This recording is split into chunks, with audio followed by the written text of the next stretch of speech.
Greetings, greetings, salutations, and all of that. Man, before we even get into it,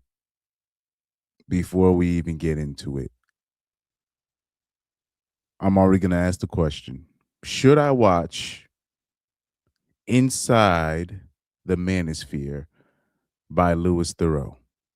Should I waste my time? Should I waste my time and watch Inside the Manosphere?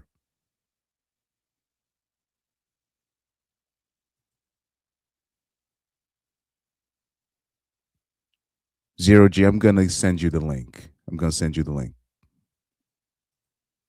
said MPH talked about it, but all I see is influencer. But in the meantime, I want to put up these before we get into Inside the Manosphere. I do want to put these videos up. I want to give the public these videos. Everything is going to connect. So 2 days ago, Corey Oakham dropped the live stream with a woman on the panel. I don't know her name. They were talking about a recent ban that they had at a family rodeo where they had to implement a dress code because the 304s, particularly the BWs, they took it too far and they were dressing like 304s in front of kids and children and all this stuff. So this is Corey Holcomb's and this young lady. Oh, sorry. Well, she's in her 40s. This is their reaction to the ban, the dress code that they had to implement because the 304s took it too far. So this is some very interesting stuff right here. Okay. I've been seeing this all over the internet. The Black Rodeo is going on in Houston, right? It's just the rodeo, but these niggas took it over. Now it is just the rodeo. It's not even the Black Rodeo. It is just the Houston livestock show and rodeo that used to be a nice family affair that everyone could go to, but these niggas done ruined it. It's out of control. Okay, so let's be honest. And shout out to this sister right here because she was very honest about that situation. She came on the Corey Oakham show and she was very forthcoming. She didn't mince any words. She did not take up for the 304. So shout out to her. And by the way, she's married. Well, according to her, but she is married. She has her own hustle. She is a insurance broker, according to her. But anyways, the question I want to ask you: why?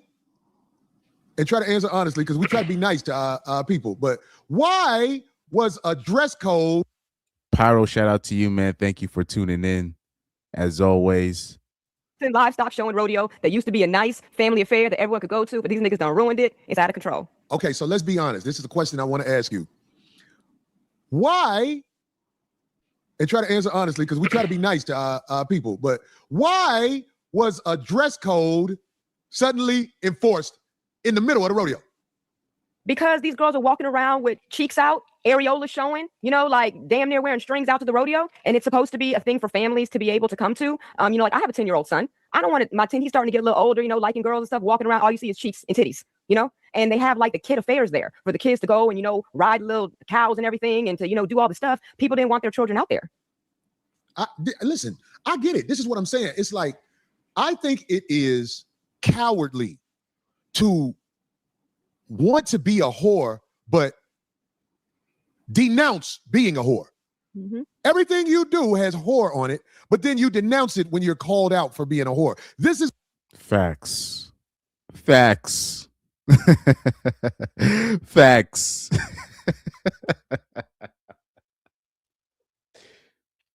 You see this problem not only in just society in general. You see this at the gym. You see this at church. You see this at school. The men should just control themselves. They shouldn't stare. Ma'am, you're dressed like a hoe. Just simply put. The stuff that women wear today, all you gotta do is just go on Main Street especially in the summertime when all the clubs are open. Just look at how these ladies are dressed, how these young women are dressed. They're literally dressed like hookers. These are the stuff that I used to see hookers wear when I was a kid. Now, the young women and the women of today, they wear hooker attire. And then they expect to like I don't know what it is with with the logic. They just expect nobody to not call them out on it. So much so, I have heard women be in like certain situations. They'll go into the strip clubs, or they'll go, like, you'll have women go, regular women go into the strip clubs, or they'll go into these adult entertainment places, and they'll say stuff like, oh, the stripper sh- she, she the strippers are wearing what I'm wearing. No, you're wearing what the strippers are supposed to wear. You'll hear stuff like this. So this is some interesting stuff right here. What's happening not only at the rodeo but around the world. So you bring your children to something that was a family event at one time, Right. and they had to all of a sudden say, enough is enough. You have to dress at least with this on to be able to come to the rodeo. And it's not just black people, of course. Mm-mm. I mean, the whole But that's the ones they're gonna show on the video. yeah, those are the ones they're going to show on the video. Yeah, because Becky and them out there with cheeks out too, but they're only showing Shalita and them. Yeah, they out there, everyone out there doing it. It's an epidemic, not just in the black community, but the whole rodeo, everybody half naked. So if you got your children at the whore, watch this, especially your daughters, they will be influenced to move a certain way by the large flux of women who move that way, but they're ashamed of how they move. Because I don't think many of them are going to claim it. You know, that, hey, I like to dress naked so I can get some free cotton candy and a bull ride. They're just not admitting it. Mm-hmm. They're not admitting They it. And that's what I think is cowardly. Mm-hmm.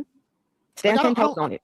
I don't like seeing a girl with her ass cheeks out and I say, hey, bitch, what's up? And they be like, oh, how dare you talk to me like that? And you got ass cheeks out in public. Like, I've seen it on the airplane. They wouldn't let this one girl get on the plane. And I felt bad for her, but I was kind of glad that they didn't let her on the plane, because I'm like, yo, don't you think that in public you should show a little class? Because you want to be treated with class. Right. So According to this new world, that is misogyny.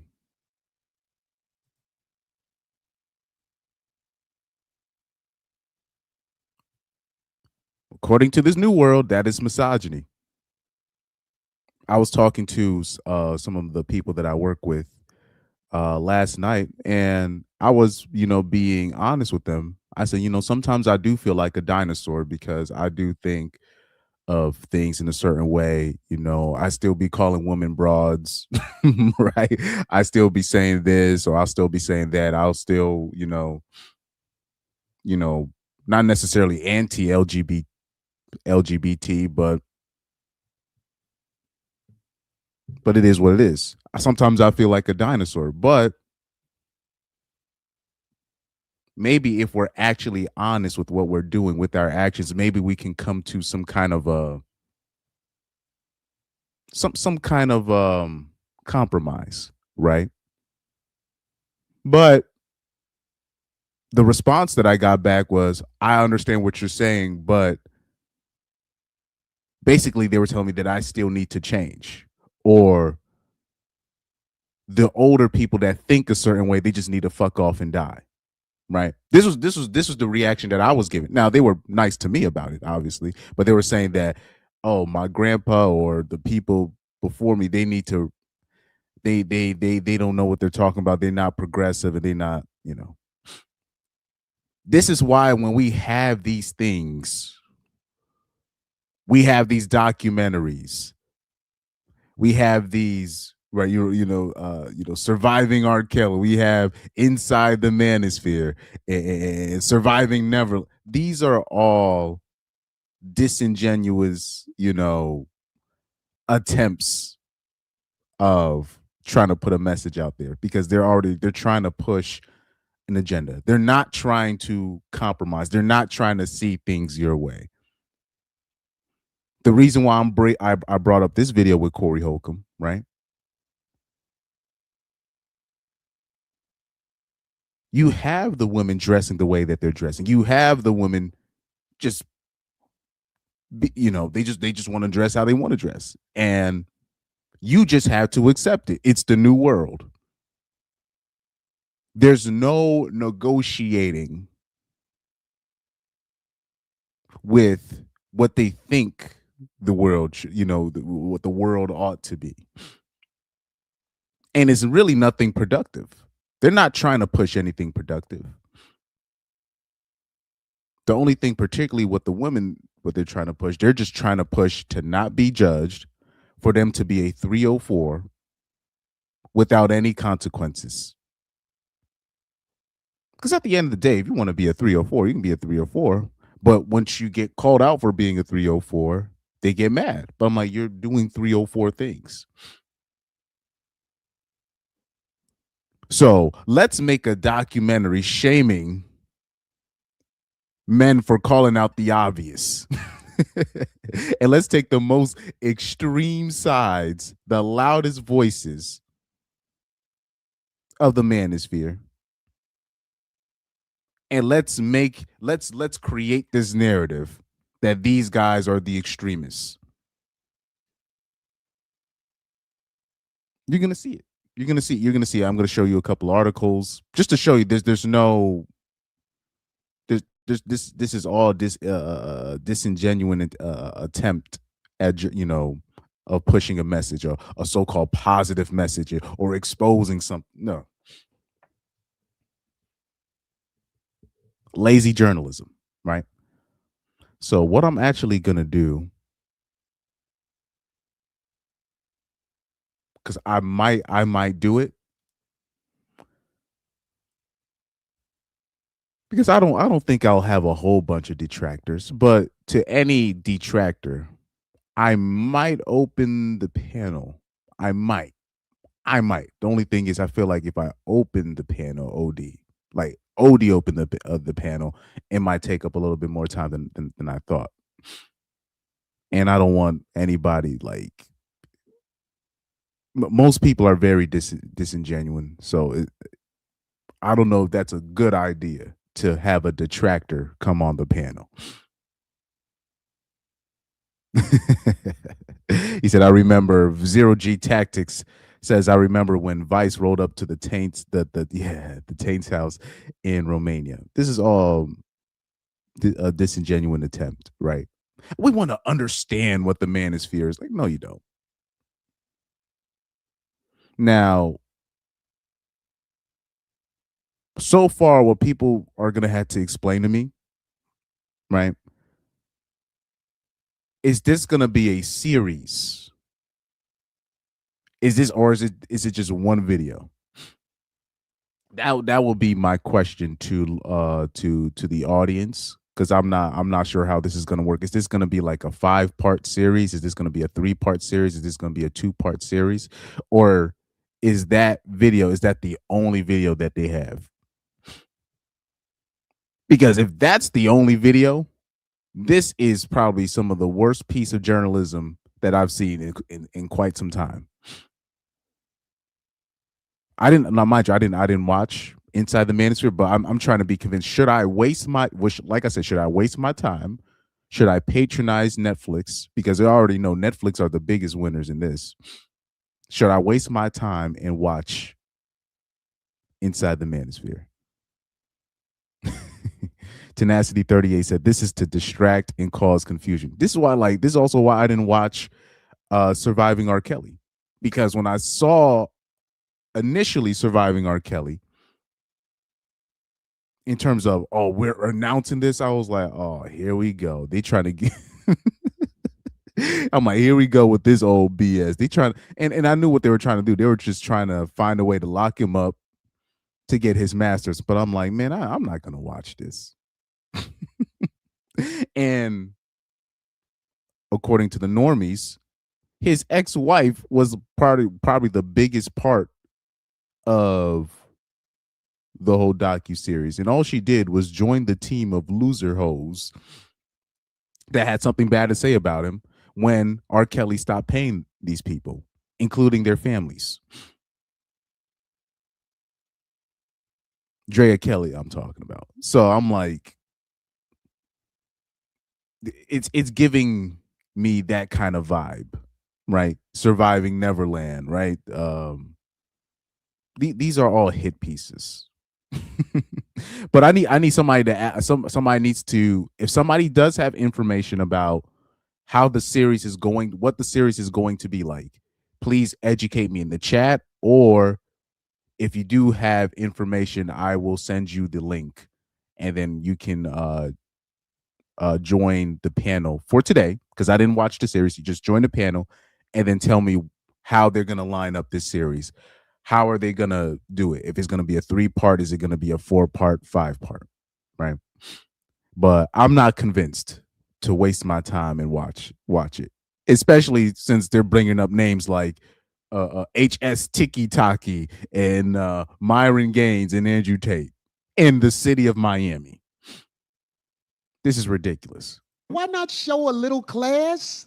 I don't know. Right. I don't know either. I try to tell these girls all the time, because I feel like maybe I'm their peer, reach one, teach one. But they want to walk around half naked, and then when somebody says something about it, then they want to start, I'm a woman, you need to respect me, So to each his own.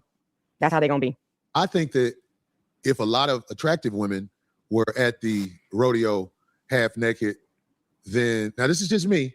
You guys can tell me what you think about this. The rules probably wouldn't have changed. But both of them want to show off the girth on them. Both of them want to show off the girth on them. And this is why laws will be passed in the future. I think they're going to call it the "you built like that, so don't do that" law. Because like in this picture, you don't really see the things that I saw yesterday. No, I'm sorry. It wasn't yesterday. Sunday, they had the Oscars. That's the big award show. Am I right? Yep. Oscars, yep. And they had parties in Hollywood. And I saw both of them coming out of the party at the pool with the Lane Bryant bikinis on to say. Shout out to Garrett Grant. Oh yeah, and I saw you in the chat in the last live stream. I'm sorry, I forgot to shout you out. Shout out to you, Garrett Grant, in the chat right here. Say the least. That's to say the least. And you can tell the party wasn't what it would have been if they weren't in there with the size 12 and a half flip-flops and the skin drip-dropping. So I'm just saying, like, we don't want to talk about this, even though we touched on Well, this. but you know what? In the South, they like the big Berthas. They like the big, but we in Houston, they like them thick down here. So somebody likes that. They go in the rodeo, see all that out there, and they like it. Well, this is where she started being disingenuous, because mostly the men that like so-called bigger women, right? These are men with no money or no type of status. The fatter the woman, right, the broker they tend to be. Now, if you see a rich person with a bigger heavy-set woman, or you see like an athlete where their wife with their wife that they had 3 or 4 kids with, and she tends to be heavier set, that's because that woman was with him since the beginning. So those are the only exceptions. So you'll hear women try to bring stuff like that up, but they don't understand that woman put in work with that man. That's why he's still with her. But for the most part, especially if the man gets the money by himself, and he did not have a steady woman, he's not looking for, when he gets a little bit of money or a little bit of status or he gets a promotion, he's not looking for a fat woman, right?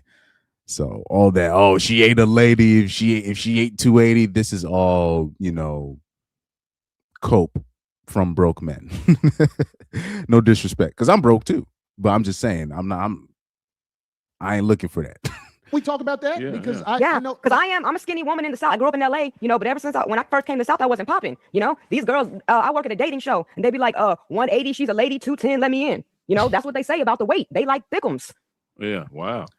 Well, all right, I'll try to go with that. Those are called, this is the truth, those are called undemanding males. All men who have a certain status in society will not step forth with, do I have to be mean and just say it? Yeah, you just can't step forth proudly if your girl sit down on a plane and somebody get mad.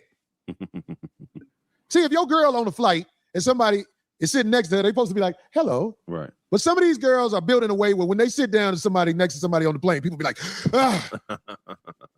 soon as they Shout out to Pan the Man. He said, "No, we won't." Like the picture that I just froze on right now. Yeah, and broke ninjas go after broads like what you see on the left, but at the end of the day, they're not really trying to step forth with women like that. Right. So you'll have you'll have black women or more heavy set black women. They'll say, oh, they like it when I'm thick and all this stuff. But then you'll complain about ninjas not trying to marry you and all this nonsense. Right. It all kind of connects, but they don't really want to hear it because they don't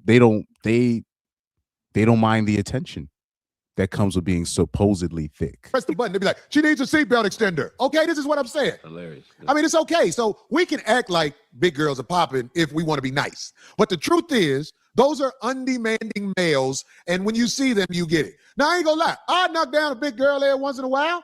I love to see the ones who are still able to hold a leg in the air that long. I'm like, wow, I'm proud of you. Yeah, man. That foot.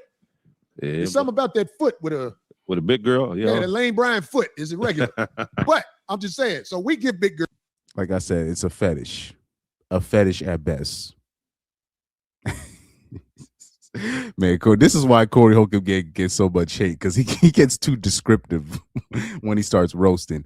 But anywho, girls credit, and I will knock down a big girl. But I'm just saying, as you move up in this world, no.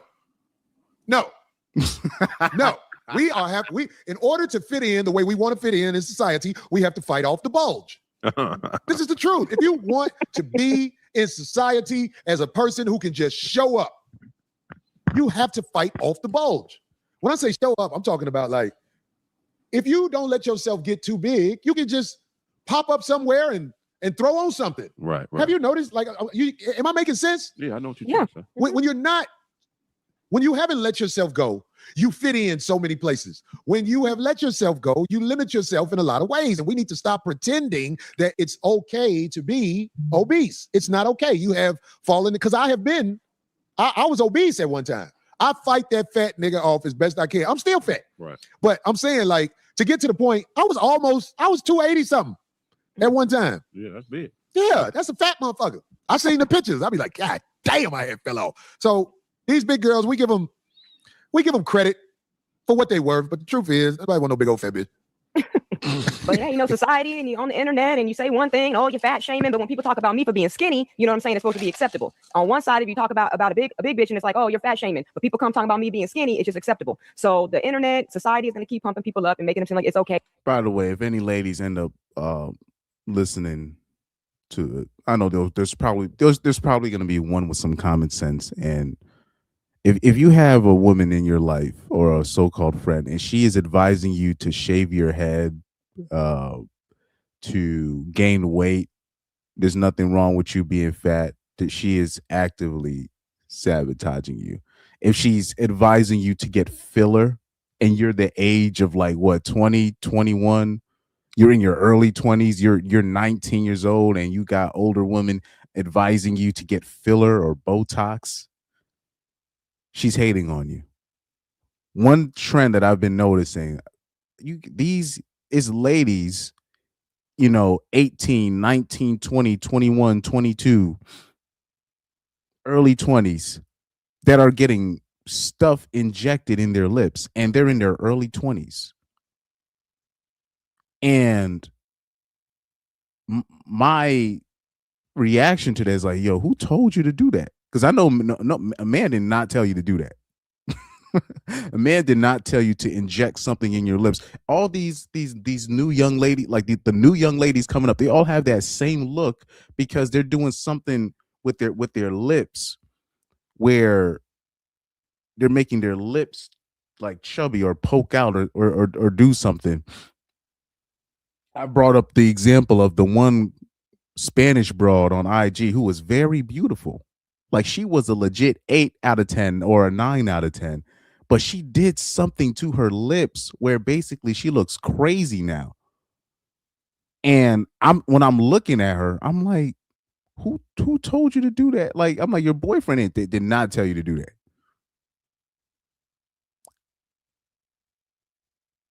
You ladies got to be honest about the older ladies that are giving you advice, like for real, because I've seen it so much in live time. It's just crazy. But they need to take care of themselves. It's unhealthy. No, Kristen, you're not gonna fool me. I'm just telling you. I'm looking at you. This is my first time ever seeing you, and I wanted to not see you until the show. You don't have the same problems, big girl. Oh no, I don't. And also too, and I'm married and everything. And some people in the chat were talking about.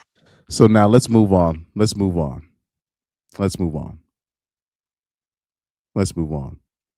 Now, here is a video from Kevin Samuels, right?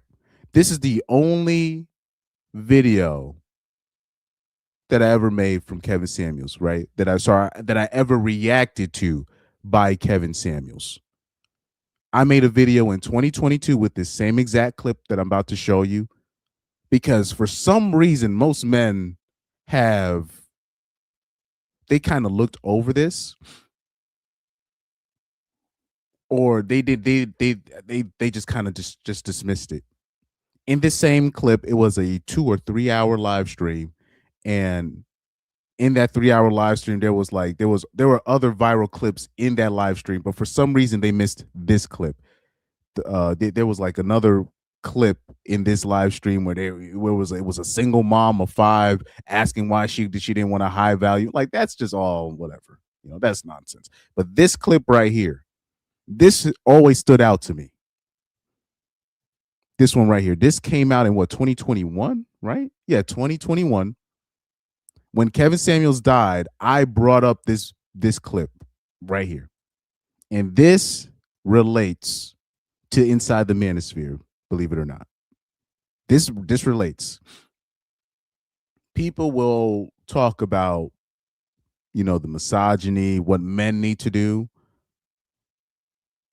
but rarely people don't have the balls to make a documentary, inside the inside misandry, right? Or inside female TikTok, right? Women's TikTok accounts and all this stuff, or the things that women aren't doing. That's something that is going to be highlighted here in this Kevin Samuels clip. Now, mind you, I don't even really mess with Kevin Samuels like that, but this clip, this is the most profound Kevin Samuels clip that I've ever seen, but it hasn't been highlighted by anybody. And I think this will be the first time, because when I did react to this clip, I didn't even monetize it. So this is going to be the first time that this is actually monetized. So let me pull up this clip right here from Kevin Samuels. Hi. Hello. Here we go. See, 223:40. You're going to have a young black woman complaining about her colleague, another a black male who's a medical student, and she's going to complain about how black men in the medical field, they don't be with black women, which is nonsense, to be quite honest with you. But this is going to be a very interesting interaction. 1, 2, 3, 4, 5. 1, 2, 3, 4. Okay. Sure. All right. XVYJZ says, yo, what did I miss? Is this a documentary or something that you are reacting to? So I need to be convinced, right? So there's a documentary that just dropped, Inside the Manosphere by Theroux. Should I waste my time and patronize Netflix to watch Inside the Manosphere? But from the clips that I've been seeing, the reviews that I've been getting, I feel like it's going to be a waste of time.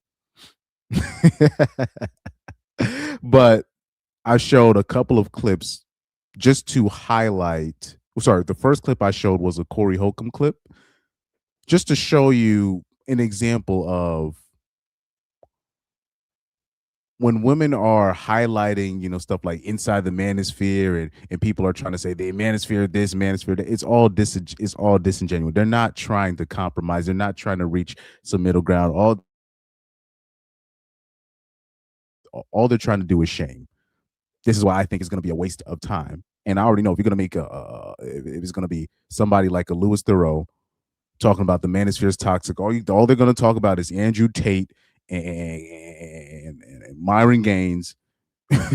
They brought up HS Tiki Taki and Justin Waller. So you already know what the agenda is. Now, is it going to be a 5-part series? Is it going to be a 6-part series? I don't know. If it is going to be a 6-part series, I need them to actually do an in-depth analysis of the manosphere. Like not some lazy-ish that they just dropped. So we'll see. Now I'm going to bring up the Kevin Samuels clip that nobody has ever brought up except for me. This is very telling. Tenacity 38 said, "Don't do it." Yeah, I don't know. Maybe I shouldn't, watch it, but we'll see. We'll see. All right. Unmute yourself. Hi. Hello. So my name is Sharon and I'm in North Carolina. And I was just wondering, I'm 21 by the way, but I was just wondering about, so basically I'm in med school and I see a lot of Black men and they're also in med school as well. But I noticed that those men in my med school don't Black girls, they want white girls. I know you've spoken about this sometime on your channel and stuff like that, but I was wondering what else I could do as a Black woman to, I guess. Hold on. No, so when you make a sweeping generalization, I'm going to ask some questions. Because oftentimes when you women talk about men, you talk about 100% of men like it's the 10% of men you're interested in. Facts. So already off rip, 21-year-old Black female. She says she's in med school, and she said that the Black men at her med school have said they don't want to date Black women. Now, I call cap on that. I believe it was really just 1 or 2 dudes that she was interested, and she probably heard one of them say, not necessarily say he doesn't date Black women, but he probably described the characteristics of what he did not want to date, and she took offense to that. That's my opinion, because this whole stuff about they saying that Black men are just openly saying this in the public, that they don't want to date Black women. That's cap. But we'll take her word for it. So when you say they want white women, you're speaking as if 100 or the vast majority of Black men in medical school only want white women. Is that what you're trying to say? No, I'm not trying to say all the. But that's what you said. But that's what you said, and that's why I'm clarifying. The Black men you would be interested in, according to you, they're interested in white women. The question is why. So have you asked them why? I've asked some of them why, and what did they say? That a lot of them said they were kind of like scarred in a way that based on like scarred from whom? Or where scarred from whom? Scarred by other Black women. So, for example, they didn't like how other Black women acted earlier on in their life, so they learned how to like. By the way, that streaming quality, that's not coming from me. That was from the actual Kevin Samuels live stream. The quality was coming out choppy like this. This is not coming from me. White women, I guess. So if you ask the men you're interested in why they're not interested in Black women, and you heard what they said, why are you asking me what to do? Why don't you do what they want? It's not like they're telling me, I need to do this, this, and that in order to. I'm asking what else I could do. But see, hold on. What I'm trying to get you to understand is Black men, like you're talking about, typically aren't asked. But if they told you why, are you presenting a better product and are you being competitive? How are you trying to steal Karen's boyfriend? So I how are you trying to steal Becky's boyfriend? In other words, why don't you fight for that black man in medical student? Why don't you fight for his love? Why don't you fight for his attention? Since he's the guy that you want anyways, let's keep it a buck. Why don't you go out your way to show I am the exception? I am the exceptional black woman. I am a medical student myself. We could work together. I can work with you. We both do the same thing. Yet you're finding trouble. This is a very interesting question. Why don't you prove yourself to be a better product? This is very interesting stuff. This is why this clip is very profound. First of all, it's very profound because she's 21 at the time. At the time she made it, she's 21. She's a black woman. So this is our future right here. And we see the mindset of our so-called brightest, right? So she says she's a medical student. So this is supposed to be one of the smartest, black women in America, really, if we're being quite honest with you. And she still has that same software downloaded into her. She doesn't feel like she should have to fight to get the man that she wants or even the man that she needs. So it's a very interesting mentality. Like all that stuff when you see Kevin Samuels talking to, the single mammies and them, looking for a bailout, and they be in their late 30s, early 40s. Why can I get high value men? Like that's just for entertainment. This right here is very significant because of her age and the mentality that she has. I mean, I was raised properly. I'm not like. In other words, Kevin, I'm not. Yeah, I'm not. Thank you. Thank you. And would Becky try to steal your boyfriend? I'm sorry, what? And would Becky try to steal your boyfriend? Yes, she would. And they're doing it as we speak. Not only Becky, but Maria and Ling Ling and all of them. What's a Indian an Indian female's name? But guys, I just had is a dude I know that plays music with me. He went to Japan with his white girlfriend, mind you. He went to Japan with his white girlfriend, and he said that older Asian men were trying to set him up because they saw him. They saw that he was tall, that he had muscles. They saw that he had they see him on the train. He's towering over most of the people. They said that it was older Japanese men trying to set him up with their daughters. So all that stuff about race and all this, that don't matter no more because you have a whole bunch of these young ladies, no matter what career they're doing, no matter what, they're still stuck at their parents' house. They trying to kick these people out, right? So all that I've seen this even with some other Asian men as well, where they don't even care no more. If somebody is just willing, if any man will do. If you got some money, if you have a decent money and you have enough money to take the daughter off the father's hands, to take the daughter off the mom's hands, they don't care no more. And mind you, that guy that I'm talking about, he came with his white girlfriend, and he said that he was getting approached. He said, can you can you please date my daughter? Please, can you please date my granddaughter? In front of his white girlfriend, mind you. This is, like I said, this is some very interesting stuff.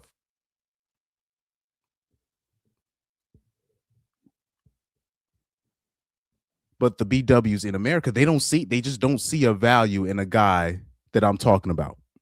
A guy that has it all together. He has a good job, stable life, all of that. They just don't see the value in a black man that's doing everything right, following the law, has a stable life. They don't see the value in a guy like that. A normal man, a standard. You know what I mean? Yes. This is also confirmed by his girlfriend as well. He's not lying about this. He's actually, the guy that I'm talking about, he's actually tuned into a couple of my streams. He was in Japan, and he said it was older dudes hey, can you please date my daughter and all that. My granddaughter. And this, like I said, the person I'm talking about, he already has a girlfriend. He was on a trip with the girl. So now imagine if you're just a single black man, regular, normal size, even if you're short, because in Japan, even if you're like 5'7", you're that's basically that's basically standard height. You go over there, you have a decent job, you have whatever. You can get you another broad overseas. It's not hard. It's not that hard as people are making it out to be. And there are other women out there that see the value in having somebody like you.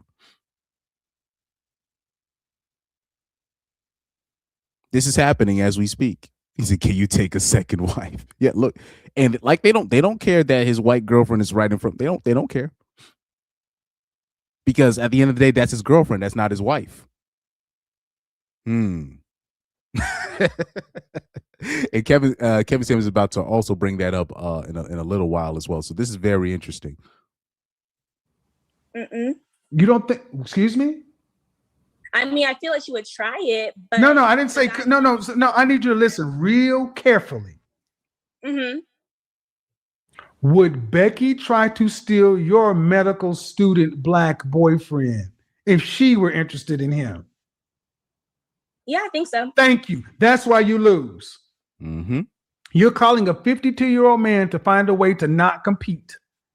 You know where the men are. You see them. You're attracted to them. You ask them why they're with white women. He tells you why you're with white women. And instead of getting in there, beating Becky and taking her man, you look for somebody else. You guys don't think to fight. You want a man to lay down. Impossible. The kind of men you want, the top 3%, 1%, you're going to have to fight for them. Yeah. So my question was, I'm already in that circle. I'm asking what else I could do. You haven't even tried. Okay, ma'am, unless I missed something, you said you haven't tried to take Becky's boyfriend. No, well, I said, you asked if Becky tried to take my boyfriend. I said first, have you tried to take Becky's boyfriend? And you said, no, I wasn't raised that way. Oh, yes. I know what I heard. Why have you not tried to take Becky's boyfriend? This is very interesting stuff. And to any of the women that see this clip, so Chris, what are you trying to say? You should be, women should be taking men. Yeah, you guys do it all the time.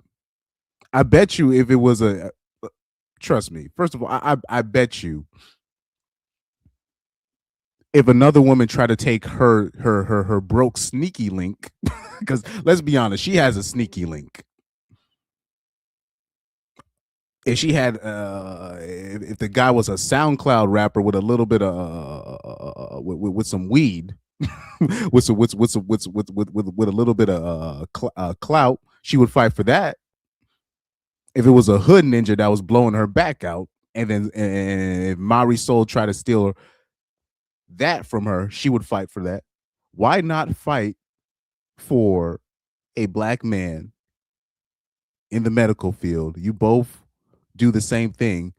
That should be an easy steal. Really, it's not even really a fight. You could be like, man, I'm a medical student.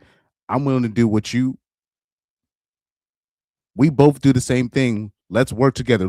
You could do the old slimy tactic. Let's just be friends, and then worm your way into being his main woman. Right? You could do that. It's very interesting who the men that they decide who they want to fight for and who they don't want to, put an effort into. So this is very interesting, man, because you'll have a white woman or a Hispanic woman, and she's, like I said, that doesn't mean that she's better than a black woman, but they're willing to. Oh, she doesn't see the value in him. I'll take him off your hands. Because they're looking at him and they're looking at you. They're like, oh, that's a layup. You're a medical student. He's a medical student. I have no shot. Meanwhile, they find out, oh, you're not even trying to fight for him. All right, I'm a let me sneak in real quick. Why aren't black men selecting black women? There's an insecurity. Meanwhile, you don't even want to compete. But they'll compete for a rapper that don't even care about him. They'll compete for a broke drug dealer. I've seen this. I have seen this. They'll compete for a dude fresh out of prison. I'm talking about fresh out of prison. Get into whole big arguments. They'll trick on him. Spend money on this dude. Dude literally be home playing PlayStation while she's paying all the bills, and she'll still fight for that dude.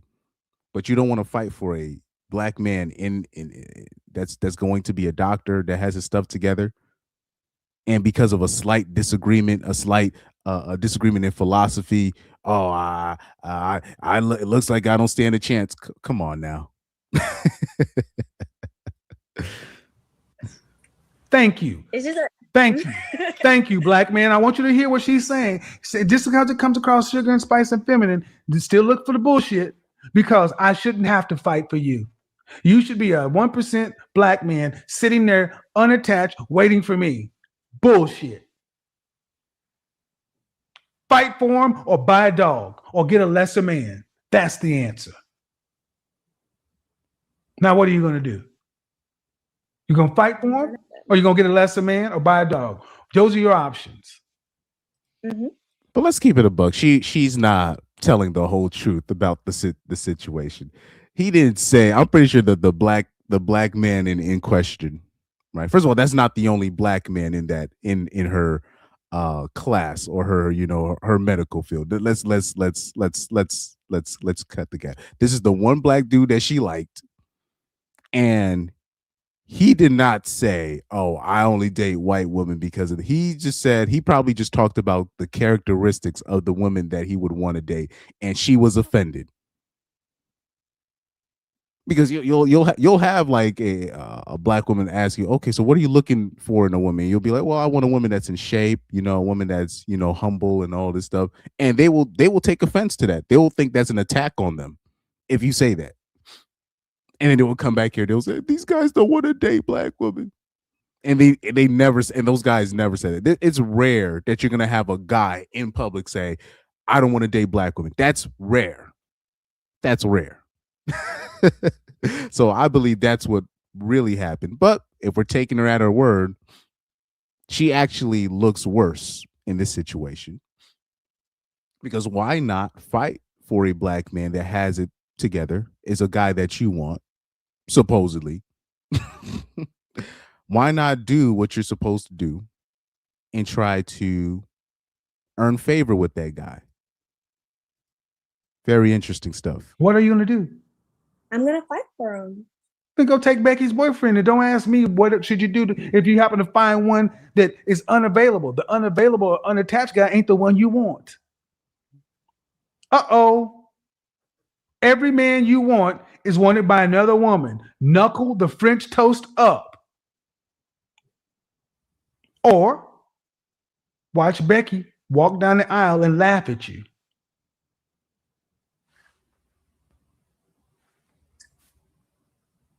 Harsh, Reality.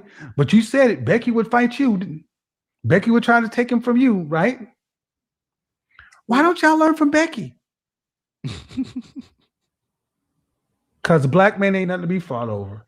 That's the truth. And that's No, the that's part. not what I'm saying. Yeah, that's the truth. You don't have to say it, but we know our culture. No.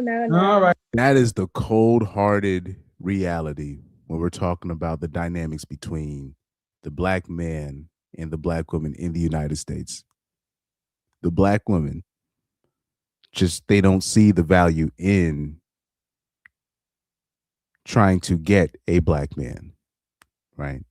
To have a man, right? And this mentality is not just with black women. This is a mentality with many women. They'll say they want a man, but they don't necessarily need a man. And technically they're right. They don't need a man in this kind of society, in in the first world, in their bird brains.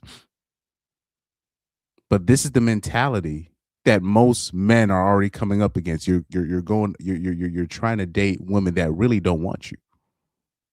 They're just, especially at a certain age, they're just exercising their options. They're just whatever. And then it's only once they get into a bind financially, or they get into a little bit of a pickle, or they get ran through the streets enough.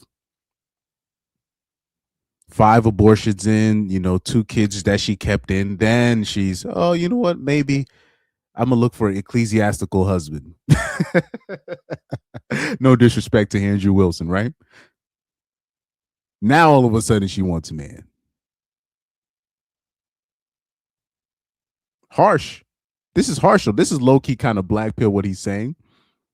This is kind of black pill what he's saying, but this is some interesting stuff. Right then, well, I wasn't raised that way. I wasn't this, I wasn't that. So Becky was raised wrong. She was raised so let me put that back on camera. So every other woman that would know to fight for a high value man, they were raised wrong and you were raised right?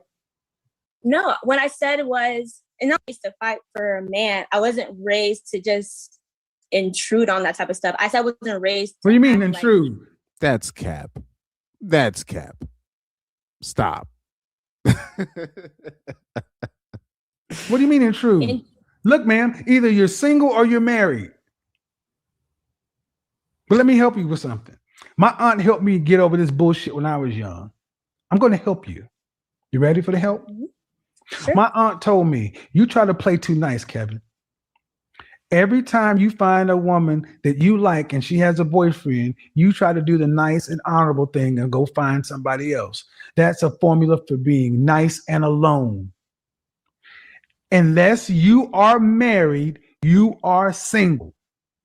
Thank you to my aunt who's no longer here. She gave me a bit of advice that has helped me immensely over my life. It is blood sport. All is fair in war and what? All is fair in what? And war and what? War and love. Love. You want a man in the top 1%. If he is unmarried, he is what? He is single. Thank you.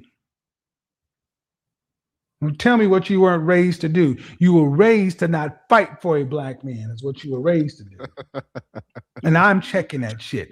Fight for the black men you want, or watch your top men go to Becky, Marisol, Malinga, Jamila, and you know goddamn well that they will cut your Achilles and your kneecaps just to sniff him. These are facts. They're just facts, guys.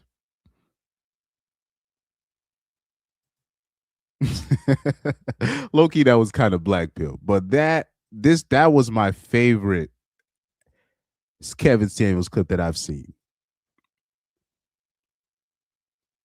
In my opinion, outside of the the other nonsense that I would see from time to time, I thought that was actually significant, and to see in real time, you have a 21-year-old black female medical student not willing to fight for the man, another, black man that she likes, she allegedly likes, that is also going to become a doctor, you would think she would do whatever it takes to gain favor with that person, but she doesn't see the value in that. And a lot of women have that same mindset today. This is very interesting stuff. So as I looked at the comment section, this is how I know that a lot of people missed the point. It was only probably one comment that I saw that mentioned that particular clip at the end. Because most of literally all of the comments, they were just talking about how, the single moms calling onto the show and getting roasted. But this is the stuff that I focus on, because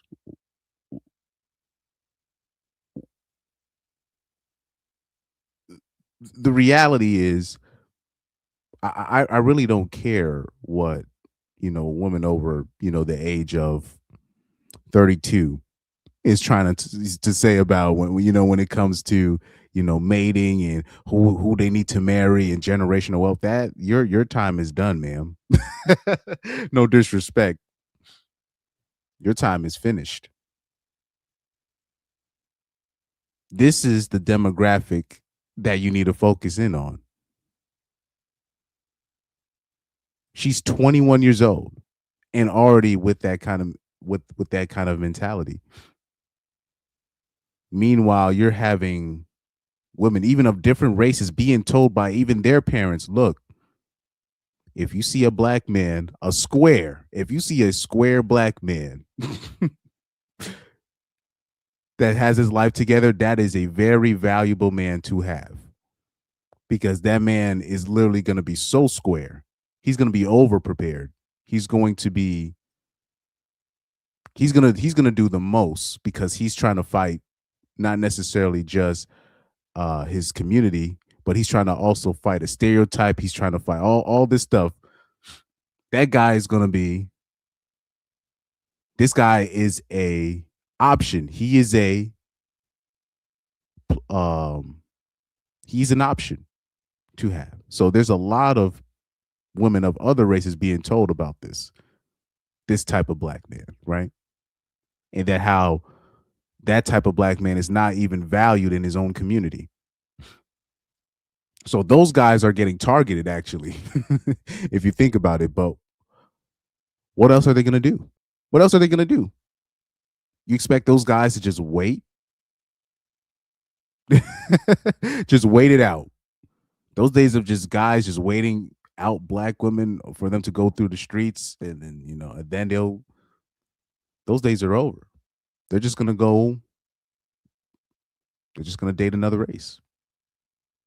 And you're seeing this also with white women as well. I showed you the live stream where you had the white dude that proposed to that Chinese girl in her language. And you had the conservative commentator. He's like, Malcolm Flex, I think his name was. And he said, damn, are white women that horrible? He said this guy couldn't find no white women to go. He had to go all the way to China, so much so he's willing to propose to the women in Chinese. And then people are going to be shocked once that couple has a kid and then that kid decides to represent China. People are going to be shocked. Why is he not representing America?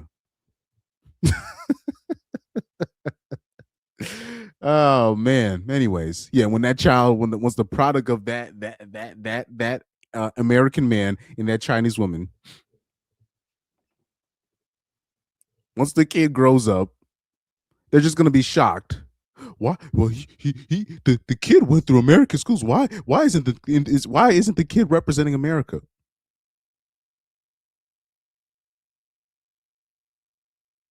Oh Lord. It's not supposed to be all these ads. Hold on for a sec. God, I thought anyways. That is not supposed to happen. But shout out to Stefan in the chat. But anyways, inside the Manosphere, right? This is some very interesting stuff. If you go on Google, this is what you're seeing. on Google. If you search up Inside the Manosphere, we look at these headlines. Louis Theroux's Netflix documentary on the Manosphere takes a detour into anti-Emitism. Another headline: HS Tiki Taki responds to backlash from Netflix doc after his team assault. Blah blah blah blah blah. There's one big thing that Louis Theroux's Inside the Manosphere documentary. Louis Theroux, Inside the Manosphere. Exactly 1 year after adolescence. Blah blah blah blah. Piers Morgan abandons interview. I saw that interaction. That's very interesting. Louis Theroux goes inside the Manosphere in his latest documentary. So let's study this. Before we watch some clips from, most likely, we're probably going to watch the 2 clips from Manosphere Highlights Daily. But let's look in this preview. British American documentarian Louis Theroux has long tackled subjects many people find uncomfortable to confront, from his early work on Michael Moore's TV Nation series to Louis Theroux's We Are Weekends to The Most Hated Family in America. Blah blah blah. He spent time with religious extremists, neo-Nazis. So she brought up the author brought up neo-Nazis for They did that on purpose. And in his most recent documentary, Influencers on the Fringe of the Manosphere. Louis Theroux says the Manosphere describes a group of almost exclusively male influencers who provide content about fitness, business, and self-improvement, says the filmmaker of his subject.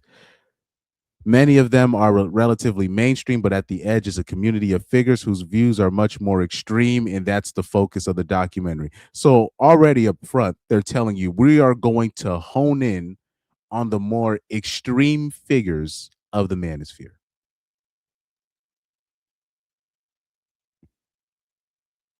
They're already telling you this. That's the crazy part, and the hoes are still taking it to the bank. It's the funniest thing. You got to see, the the think pieces on TikTok and the internet and the Instagram and all these things. You even see the dudes,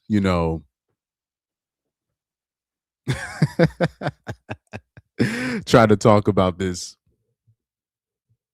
You see, this is why the Manosphere is blah blah blah. And they're just gonna take Myron Gaines and Andrew Tate, and they're gonna say this is the Manosphere. Lazy journalism. But anyways, continue to read on.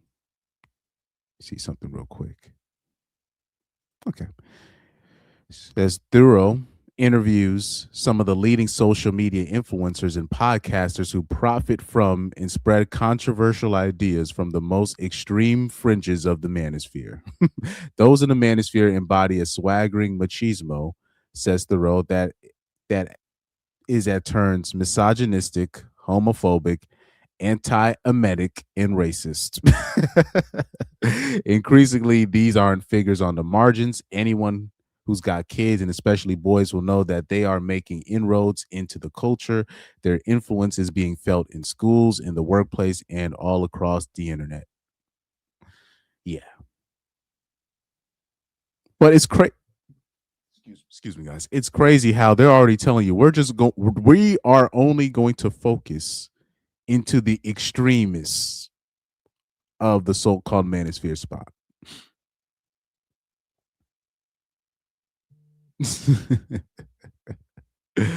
Oh man, this is interesting. So apparently they gave Louis Theroux a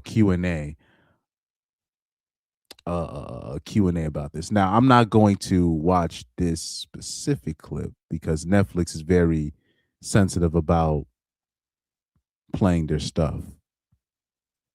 But anyways, I want you guys to see something too. This is I found this funny. So we have the forward. I saw this article a little bit earlier. Jewish independent nonprofit This is what the forward is apparently, right?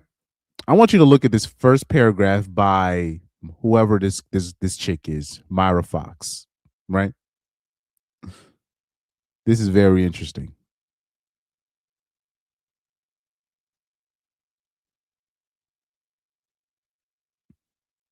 This is how you know these are people that did not do their research.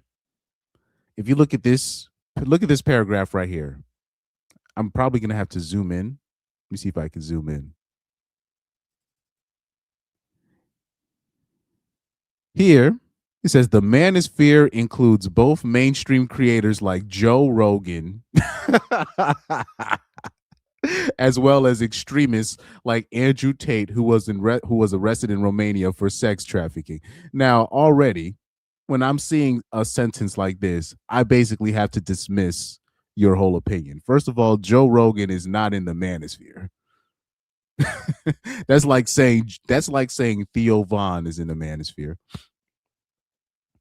And to say an extremist like Andrew Tate is not in the Manosphere. He himself has said he's not in the Manosphere, and he has called people that proclaim to be a part of the Manosphere, he has called these people losers himself, mind you.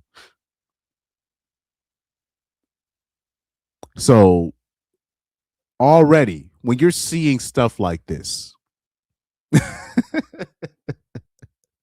you got look at the rest of this paragraph. This is funny right here. She goes on to say most creators in this world are anti-LGBTQ and endorse traditional gender roles, often familiar stuff about how women should be the primary caregivers for children and men should be breadwinners. Now, what's interesting is what's wrong with that? So they're anti-LGBTQ. First of all, most women are anti-LGBTQ. That's already number one. They like to party with people of that community, but when it comes time to start dissing straight men, the first thing they say they'll call you as gay. So that's number one. Number two, she's saying that most creators in this world in the Manosphere, they endorse traditional gender roles and often familiar stuff about how women should be the primary caregivers for children and men should be the breadwinners.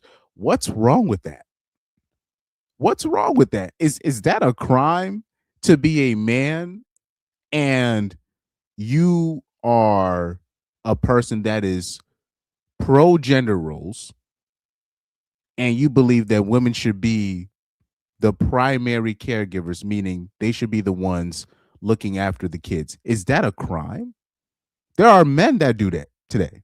In today's world, you have men doing this. And then when women are the ones making the money and the men are doing the primary caregiving, they call it woman power.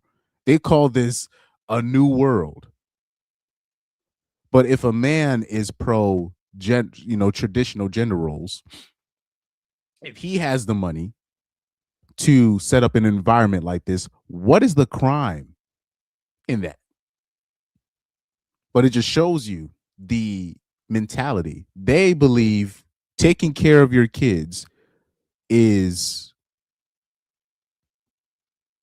it's like a diss to them to be a woman that takes care of their kids. This is some wild work. Even though I think that's really in general. I think there's this people. I just think people don't really care about their kids in general. That's just my opinion, men and women. But for women, they look at taking care of the kids as a diss. They think this. They feel like they deem themselves less of a person or less of a woman to take care of your kids. It's wild. It's actually wild to me. And then these are the same people where if they get with a man and then things don't work out, she's gonna be the first person trying to put a man on child support, talking about I need somebody to. They believe in traditional gender roles then when they're in the when they're in family court. It's wild how this works. But it's crazy how she looks at this as a crime. Reading from the article again, she says, sometimes, however, on the fringes of this world, there are more extreme beliefs like that women should not have the right to vote or need to be hit or need to be hit as a form of discipline by men. There are even open endorsements of grape. Now, that's the last sentence. That's just a lie. There are not men that are openly endorsing grape. This is just not true.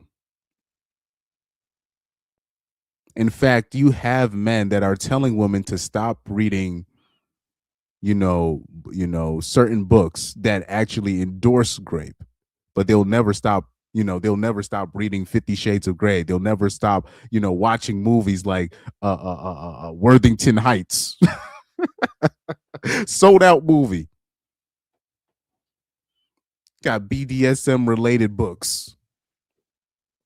And you're saying men in the most extreme fringes of the manosphere are endorsing grape. You're not. First of all, you're not allowed as a man to even do that. You're not even if you do, you're not even allowed to do that. Not in public. You can't even do it. You can't do it on Reddit. You can't do it on YouTube. You're gonna lose your whole account. You're gonna get arrested. Actually, so that's just cap. That's a form of projection.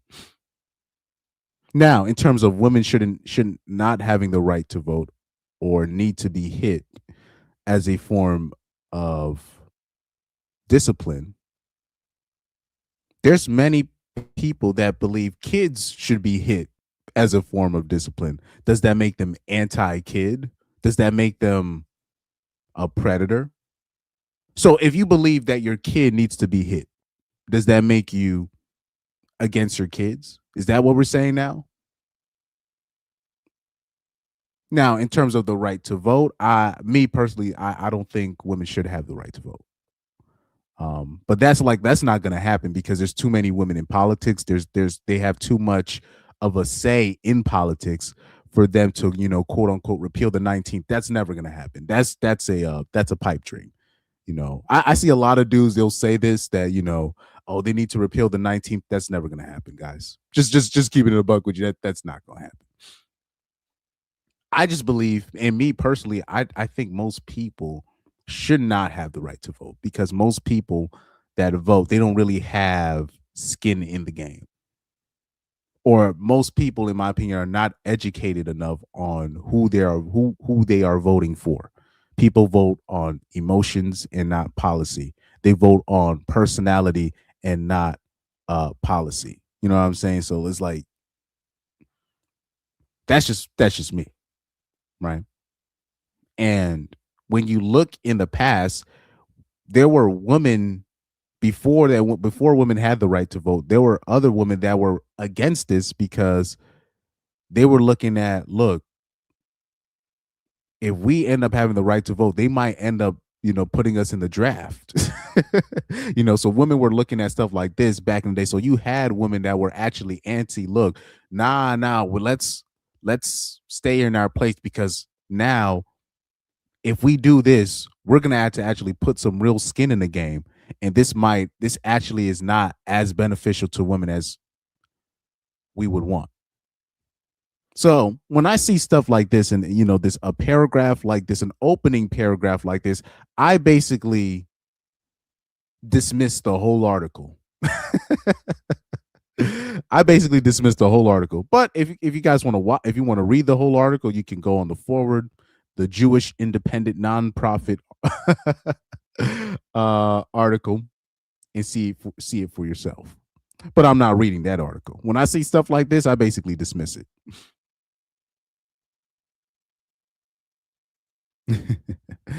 Let's read some of these chats.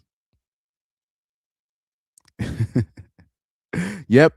He said, let me guess. It's a fresh and fit in Sneeko hit piece. Yeah, Sneeko's in it, apparently. HS Tiki Taki, Justin Waller. You're going to even see it in the Manosphere highlights video. He's going to say, we're going to the heart of the We're gonna go into the heart of the manospheres, blah blah blah, whatever. We're going to Miami, Florida. I was like, this is awful. Ninja, this is awful. Tenacity 38 says Undead Chronic, Hammerhand, Sandman, Legion of Men, RGE, Pop, and others are the Red Pill. There's even other like very popular people. Like it's very interesting how I'll say this particularly, they will avoid certain content creators, right? Because they could have easily, I don't know if they're going to end up doing this, but they could easily start talking about Kevin Samuels, because Kevin Samuels was the guy of recent date that basically put the manosphere in the mainstream. If we're gonna be honest, it was really Kevin Samuels that kind of like the red pill has been mainstream a couple of times. It kind of goes in cycles, but of recent date, Kevin Samuels was the one that kind of pushed it mainstream. So I really hope that video that they drop, I hope that's not the only video. It's very interesting the people that they leave out. They don't even mention the black manosphere. It's very interesting. They don't, but I'll say this, the particular names that they tend to, that they'll just leave out. They'll leave out Sandman, who is very influential. Anybody that's MGTOW adjacent, they leave out, which is a huge sector of the manosphere. It's they will specifically leave these people out just to push a narrative, right? He says they are why he said people like this, like Louis Theroux, shout out to Copa Approach. He says they are the reasons why independent media is so popular. This is why people don't even watch TV, right? Tenacity 38 says they are why small media creators / personalities are so popular. This is why you'll have dudes, young boys, they're getting all their news from a Joe Rogan, from a whatever. And for them to say Joe Rogan is a part of the manosphere, that is so lazy. That is lazy. Pure laziness. Pure laziness. I'm more than a wife and a mother. It's like, it's crazy. Is honestly, I'd watch it for the laugh if they're just gonna say the same ish as last time. I don't, you never know. I might just download Netflix again. But I already know Netflix. They're laughing all the way to the bank. They're laughing all the way to the bank with this because they know people are just gonna subscribe to Netflix for like 1 month just to watch that. That's why I'm like, that's really why I don't want to watch it, because I like, it's a trap. I really don't want to patronize Netflix because they have completely priced out the common folk. It's really ridiculous what they've been doing with their prices over the years. He says they are getting XVYJZ says they are getting the most controversial clown show creators for their hit piece. Exactly. This is why this is really, I can't even respect it off GP. I can't respect it. Right. So let's go to Manosphere Highlights Daily, because he's already shown a couple of stuff from this show. Shout out to Manosphere Highlights Daily. I like what he says from time to time. Some of his videos. But anyways. She started with a question. Here we go. Mainly a chance to embarrass the female guests. See, this is what they, when they talk about. Yeah, hit piece on Myron, hit piece on Andrew Tate. This is very, like I said, this is very lazy. And those same, the same liberals that are making videos like this, they owe, like these will be the same people that are quick to call people racist for labeling Muslims a certain way, generalizing a group of people. But when they get in their feelings, they start doing the same generalization, if not worse. If not worse. These guys these guys talk about Myron more than I do. Isn't that interesting? We don't even like talking about Myron. Especially, I'll say, on this platform. We don't even like talking about Fresh and Fit and all these people and Justin Waller and like we'll mention them like a couple of times if we want to push a point or something. We don't even like talking about the Whatever podcast and these people. They talk, but it's interesting. You'll have the women on TikTok, whatever. You'll have people in the mainstream media. They talk about Andrew Tate more than we do.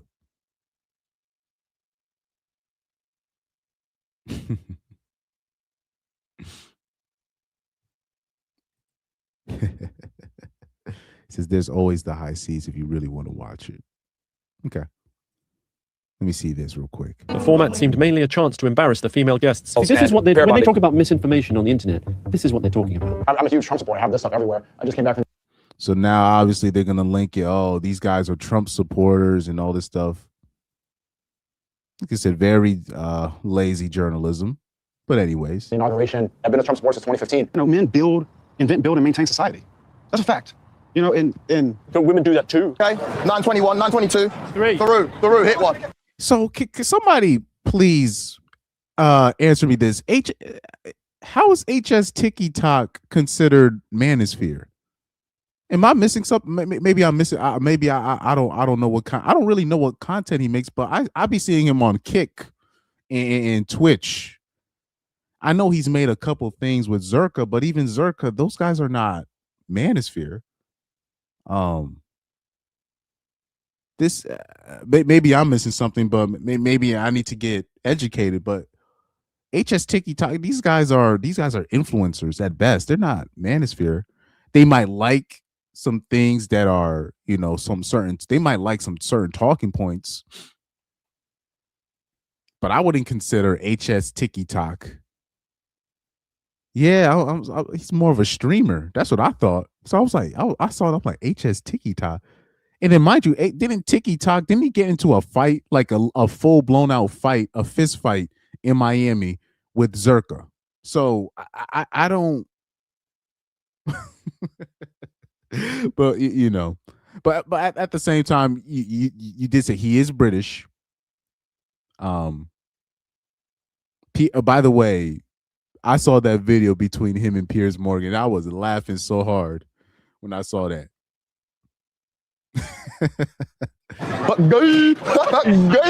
The foolishness. Louis Theroux just dropped a documentary on the Manosphere called Inside the Manosphere. And if you've actually spent time in this space for more than 5 minutes, something about it feels off. I was hoping to understand a little more of what they appreciated in the Manosphere content. Not because everything in it is wrong, but because it's looking at the loudest part of the Manosphere and pretending that's the whole thing. A man who's not dangerous will never be seen as successful. You can't be a little bitch. Man against women. It's a So even what Andrew Tate says here, is that really considered toxic? So let me even some of the stuff that they're putting in the documentary, and they're labeling it extreme. Let's hear what they got Andrew Tate saying, and Dan Brazil, what's that name? The guy's name, Dan B. I'm gonna call him Dan Brazilian. I don't know how to pronounce his name. Dan Bilzerian. Yeah, Dan Bilzerian, right? Let's see what they got them saying. A man who's not dangerous will never be seen as successful. You can't be a little bitch.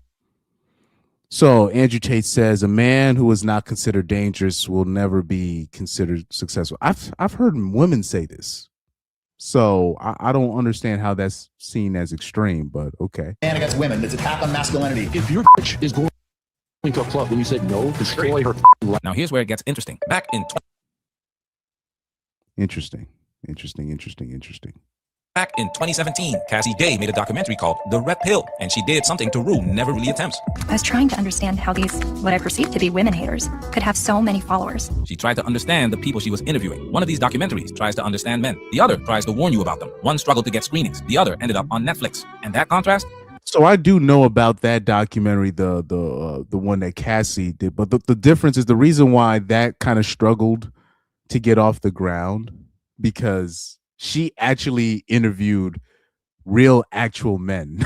like she actually interviewed just the average decent hardworking man, or a man that you would see at Home Depot, Lowe's, right? A man that you're more likely to run to come across. The MRAs and all these people, like actual men, not influencers. So they couldn't really make it the hit piece that they wanted it to. He said, "Yeah, HS dropped." Yeah, I would have sworn they got in a whole fight, and then TikTok he dropped Zerka. Oh man. Tenacity 38 says those who are silent and move in silence are dangerous. So that's why the one from the Australia one, the Cassie the Cassie one, that one didn't do numbers because it kind of showed it showed the human side of the people of the space, and that's not. No, they're supposed to be the villains, so they're like, nah, we can't really push this. Ain't that a damn shame? You had a woman that was trying to be objective and try to actually do her research about it and try to actually converse with the rational, and they were like, nah, this is not good. Oh man. Garrett Grant says the only thing that this so-called documentary will do is reconfirm the contracted fakes in the red pill. Exactly. And then not only that, they're actually, what they don't realize, they're actually making those guys, they're going to make these guys more extreme, right? You're going to have more boys actually follow those guys. That's what they don't realize. The more you villainize those people, the more that the more young boys are going to gravitate towards those guys. Arcane Maverick, what's up, man? Shout out to the Arcane Maverick in the chat. Shout out to Warband members in the chat. That tells you everything you need to know about who controls the narrative. And halfway through Theroux's documentary, there's a moment that completely exposes the problem with how the Manosphere is being portrayed. Most people won't even notice it, but once you see it, you can't unsee it. Let's get into it. Now it's time for us to get into this, and so I come to its spiritual home, ideological forefather. I've been learning about his ideological forefathers, the community of ultra-masculine influencers, sometimes called the Manosphere. And so I come to its spiritual home, Miami. Much of the Manosphere is made... That's got to be a troll attempt. That has to be a troll attempt. The spiritual home of the Manosphere, Miami. Did you hear what he just said? Let me rewind that a little bit. The Manosphere. And so I come to its spiritual home, Miami. Much of the Manosphere is made up of relatively uncontroversial comedians and podcasters who broadcast about women, fitness, and wealth to a mainly male audience. But at its edges is a community of more extreme content creators. It was this world and its motivations I was most intrigued by. let's break this down. The community of ultra-masculine influencers, sometimes called the Manosphere. Already wrong. The Manosphere isn't a community of influencers. Influencers are the product of the Manosphere. They are the loudest voices, sure, the ones who make the most noise, get the most clicks, generate the most controversy, but they are not it. Let's continue. And so I come to its spiritual home, Miami. Miami? The Manosphere doesn't have a spiritual home. It's... Yeah, that had to be a troll attempt. that had to be. The spiritual home of the Manosphere is Miami. Good Lord. Brickle. Brickle.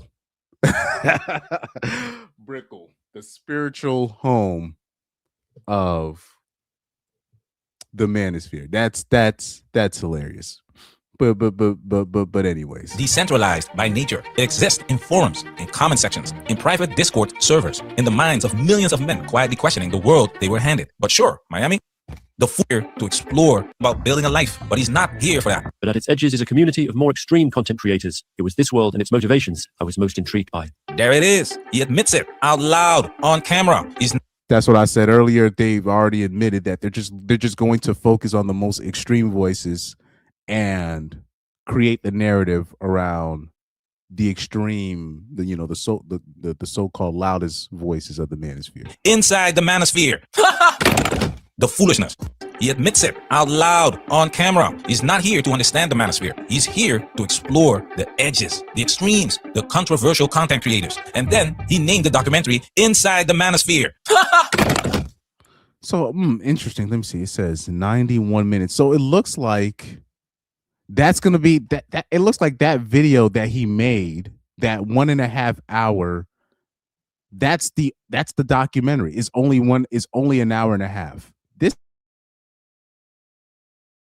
is very lazy. So it's really gonna be that one video, Inside the Manosphere. Just that one video. I thought it was gonna be like a series, but if that's all they showed and that's all the research they did, this is clearly, if that's the only video that they're gonna drop, this is clearly a cash grab from Netflix. This is a clear cash grab attempt to get the normies, the triggered woman, to subscribe to Netflix for a month or two, because they're not only going to just watch Inside the Manosphere. They're going to see some other series that they like to see, and then they're going to get caught up and pay for some. They're going to pay for Netflix for about 2 to 3 months, and then they'll unsubscribe. But Netflix will make some good money for the next 3 or 4 months, because there's some other nice series on Netflix, anime stuff that people want to watch. People want to watch, Castlevania, but it was too expensive. But they'll watch Inside the Manosphere to confirm, their biases. This is a cash grab, because this is the documentary is just what I'm looking at it. They said 90 minutes. I'm like, oh, so this is not a series.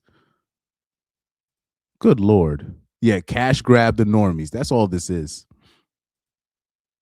I don't think I'm gonna waste my time and watch it. I don't think so. Not even to react to it, man. Manosphere.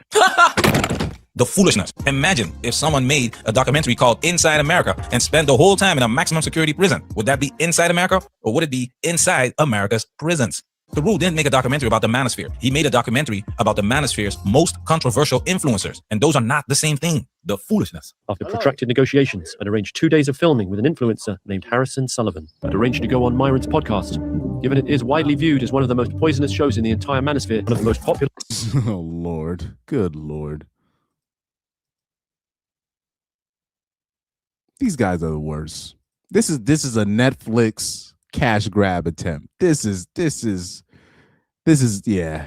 And notorious, goes by the name Sneeko. He turns down most mainstream media requests. To my surprise, he agreed to meet me. By the way, any of the Manosphere people that or the so-called influencers, whatever, that decided to agree to do the sit down with Louis Theroux, y'all gotta be the dumbest clout chasers on earth. Did you see Myron's reaction to the hit piece? He's like, well, I secretly videotaped the whole thing, and this is what they're not showing you. Of course they were gonna cut up and edit it and make you look bad. What did you think that they were gonna actually give you?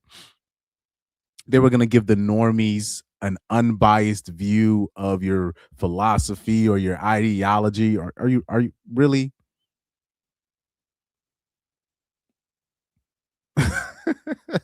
Oh man, they edited it. Of course they did.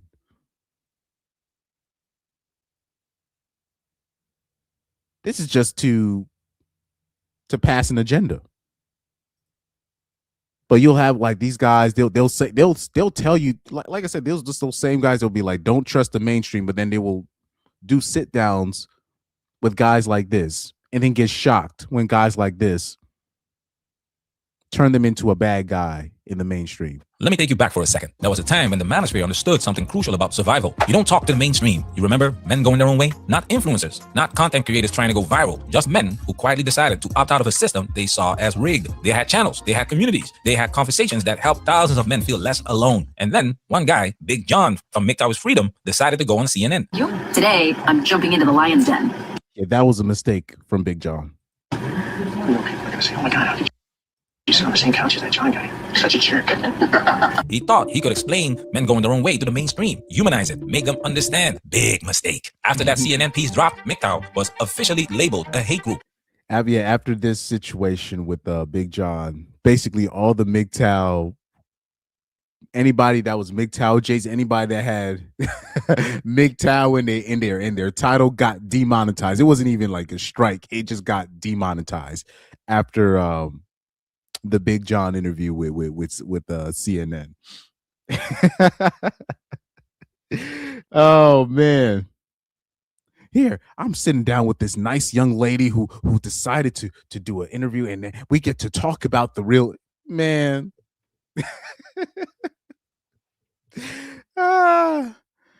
Man. Anyways, yeah, they did the same thing with the the Passport Bro documentaries. Now they're trying to call them traffickers and all this stuff. Now I think, men, we need to take responsibility for this as well, because we allowed the term sex trafficking to get just used willy-nilly. So if a dude got called out, flying a bitch somewhere, and then the bitch regretted her being flew out, then they came out of nowhere, and they was just saying, "Oh, I got trafficked because I got flew out," and men didn't really, particularly when it came to R. Kelly, we didn't really nip that in the bud like we should. So we got to take some responsibility on that. I was one of the few people. I was like, sex trafficking? I'm like, they put R. Kelly on sex trafficking? I'm like, they gonna call anything sex trafficking after this. I was like, sex trafficking. Oh man, that's funny, man. But anyways, we have this commentator here. I'm going to read his comment. He says, anytime man is being seen as the bad guy, it improves his image and brings attention to all the Manosphere needs. Its attention, be it good or bad attention, is all eyes on men. He says, all attention on Manosphere is good attention, in my opinion. I disagree. This actually, when you're doing hit pieces like this actually increases the division between men and women. It pushes men way more to the right than they should, and it pushes women way more to the left than they should, right? Or vice versa. So this is why I am against hit pieces, because all you do is increase the divide against amongst the common folk. I'm really against this thing where they say all attention is good attention, right? I heavily disagree with that. So when they're saying all attention is no, because now later on down the line, there are going to be men. You know how I'll bring up about how I saw all of my idols or all of the people that I looked up to, they got trashed by the media. So that created a bitterness within me where I can never trust the media ever after I saw what they did to the people that I looked up to. So now you're going to have these boys, they grow up, they're seeing that women don't even want to. There's going to be a time when women really need help. And they're going to have literally zero sympathy. And now the lines have been completely drawn. And women, they're just going to go down with the ship. You're seeing what's happening in New York City right now. They're literally willing to vote in a socialist just to prove a point. Just to prove a point, they're willing to put in a socialist in that seat to prove a point. This is why when you're doing actual research, you need to come with the truth. You actually need to be objective. Because this whole extreme shit where you're now painting these guys as these villains, and then when the average boy sees what they're doing, he's like, okay, these guys are not villains. So now if any man, if they meet a woman, or even if they meet another man that is not pro whatever Andrew Tate is saying, that's not pro whatever Myron Gaines is saying, they're going to consider that person the enemy. Now it's this is why at first I wasn't the biggest fan of Orange Man, because I thought initially when I was a kid, when I saw Orange Man in the office, I felt like he was a plant to further increase the divide amongst Americans. That was just my opinion at the time, right? Because I just saw how people were just way too emotional about Orange Man. They were way too, like, back in the day. I used to, back in the day, we would just joke on each other's politicians. We would joke on Bush. We would joke on Bill Clinton. Like, it was, anyway, we would literally move on with our lives. But now, you can't. If you mention Orange Man in a college seminar, World War III might break out. I've seen this.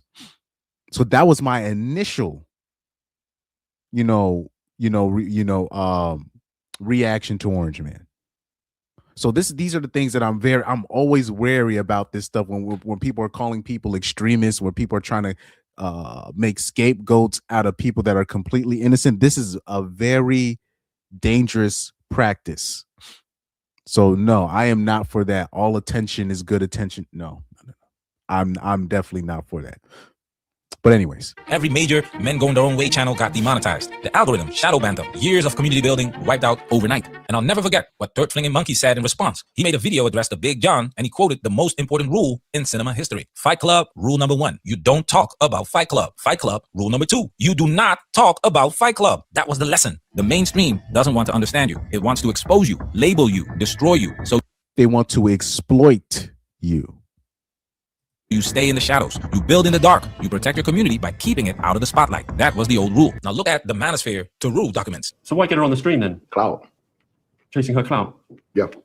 Views, which I did. These guys are not hiding. They are performing. They want the attention. They want the controversy, because attention today is currency. Views turn into subscribers. Subscribers turn into revenue. So of course. I don't know why. How are they considering this guy Manosphere? This is I don't like stuff like this, man. This is. I don't like it when people just can just lie. Excuse me, like that. He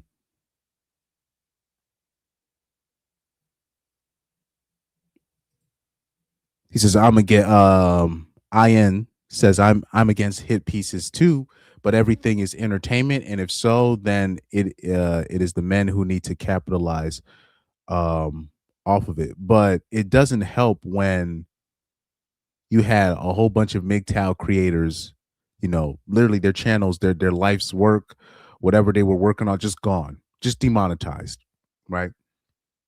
This is how when you do stuff like that, it makes things where now a compromise will never be.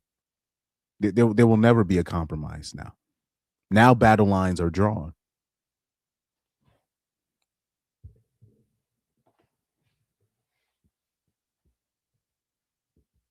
Because truth be told, we have, believe it or not, and people might disagree with me, outside of because I believe that the average man, the society that you build must be centered around the men, particularly the average man, meaning it needs to be centered around where most men, or I'll say the average man, they where they can believe that they can work hard, they can eventually have a family, and they can take care of their family. You need to build society around those kind of guys. These are the people that keep society together. And then outside of that, right now we have a problem in America that requires really all hands on deck.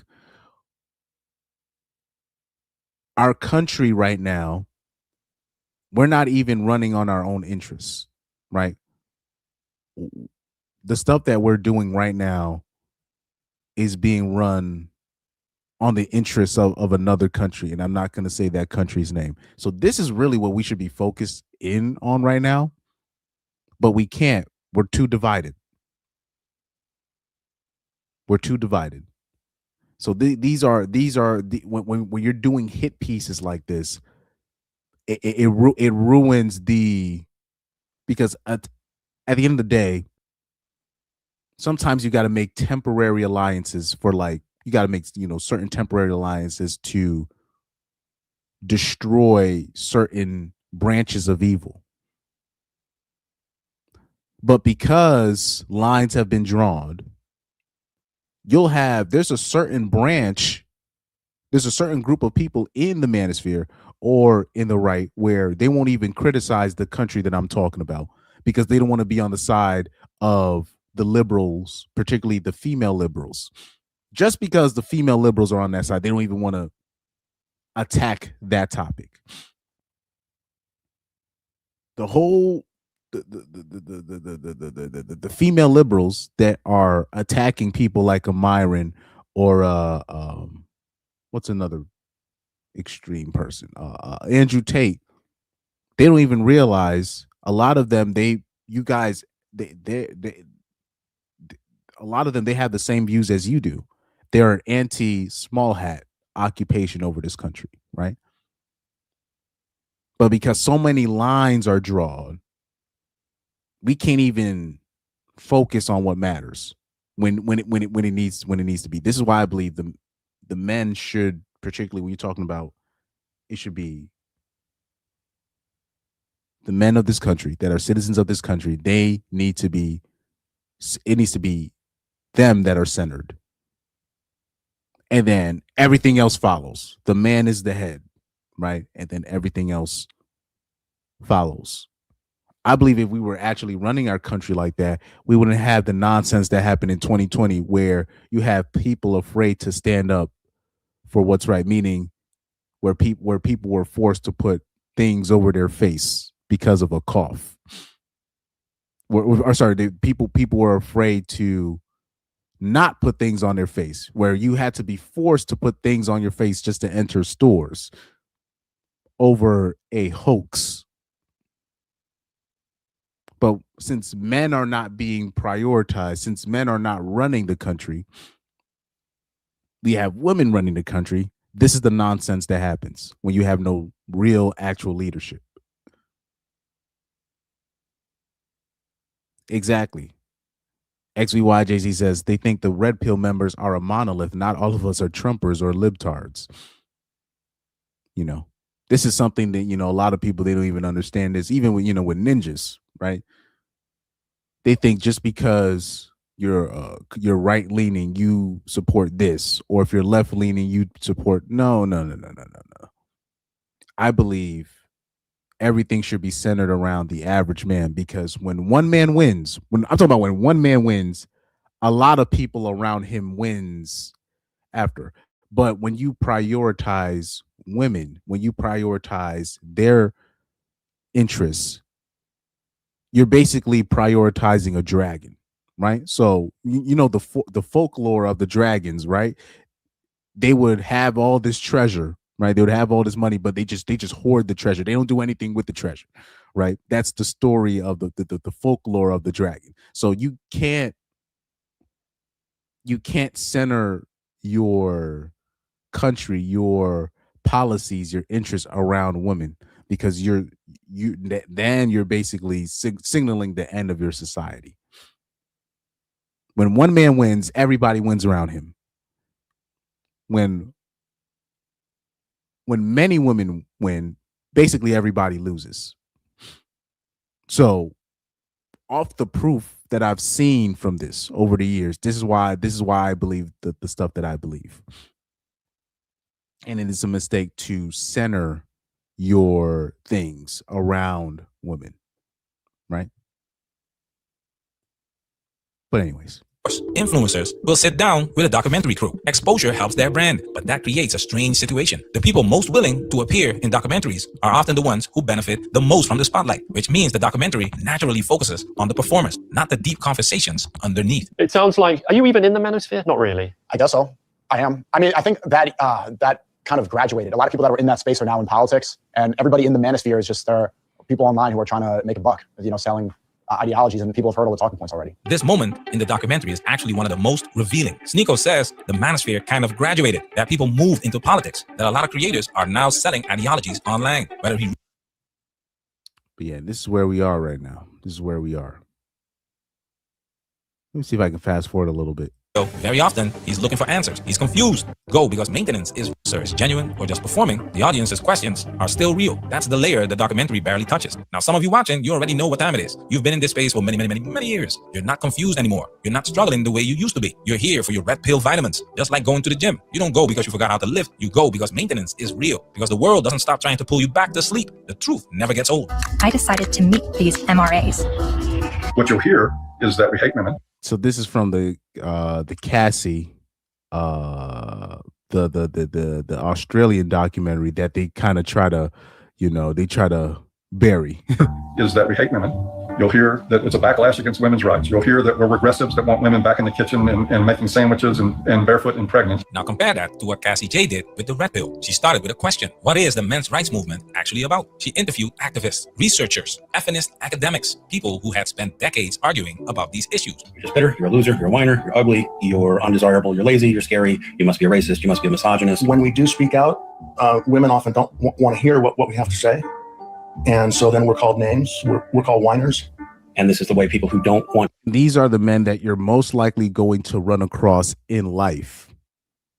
So the relatability of the men in that documentary, this is why they try to bury that documentary as much as they possibly can. This is why they did not promote the documentary as much as they possibly can. Men to talk about issues, try to shut us up. And something unexpected happened. Her perspective changed, not because someone convinced her overnight, but because she actually listened to both sides of the argument. By the end of the documentary, she said she no longer identified as a feminist, not because she opposed women's rights, but because she felt the conversation about men had been missed. That documentary caused outrage. Screenings were canceled. Petitions were launched. And yet today, a documentary about the Manosphere. That is true. I remember people were talking about how there was, because they thought it was going to be a documentary exposing, men. So they did. And yeah, they did cancel screenings. I remember they had articles about that. That was, they were calling her a plant at the time and all of that. That was funny stuff. I was in there like, yeah, this is once you find out about stuff like that, you're just like, okay, it's clear. They just they need a scapegoat right now. The red pill is or the manosphere, the so-called manosphere, is an easy scapegoat for the normies. So you'll have a Netflix who is suffering from people leaving Netflix. They will drop a documentary like this so they can get some people back into watching it. Because they know they're not only just going to watch that, they're going to watch other series as well. And they're going to forget about, if they're on a month free trial, they're going to forget, So that's what it looks like, what this is, man. Sits comfortably on Netflix. Think about that contrast for a moment. One documentary tried to understand the arguments. The other focuses on the loudest personalities. And only one of them gets global distribution. So here's where we land. Theroux.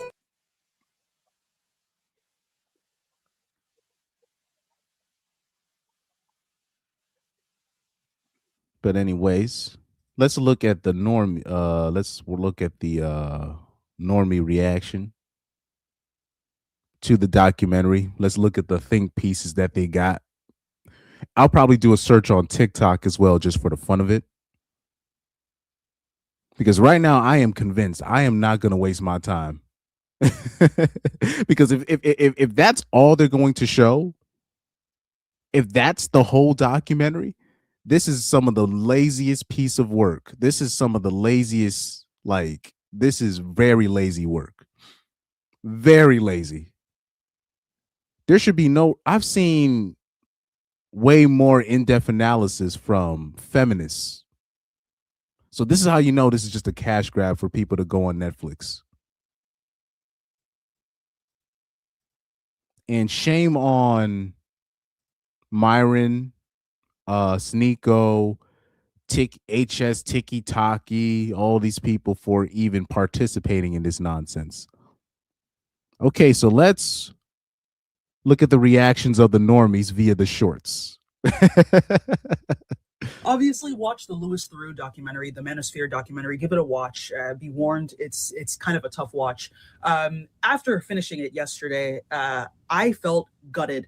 One of the scenes that kept gripping my fucking throat was seeing how some of these men, She has such a deep voice. Good Lord. We're seeing the change of women in real time. This is crazy work. like faces of the Manosphere, the main subjects in the documentary would walk through the streets and have their male fans just being like, oh my God, like they were, witnessing Jesus coming back into Jerusalem, doing, Hosanna. And in the documentary, Louis Theroux focuses on one of these male fans. This one guy had, his brother died. He was homeless. He talked about how he didn't want to be stuck in the 9-to-5 struggle. And later on in the documentary, you see a lot of these Manosphere guys, endorsing the current administration. A lot of them are responsible for, kind of spreading that, propaganda. Well, actually, that's not true. Most white women voted for Trump. Sorry, for Orange Man. I misspoke. This is something that a lot of, particularly black feminists, I don't know why they don't want to bring that shit up. I'll say this: there was a liberal comedian that brought up a very important point. That it was very interesting. That he said that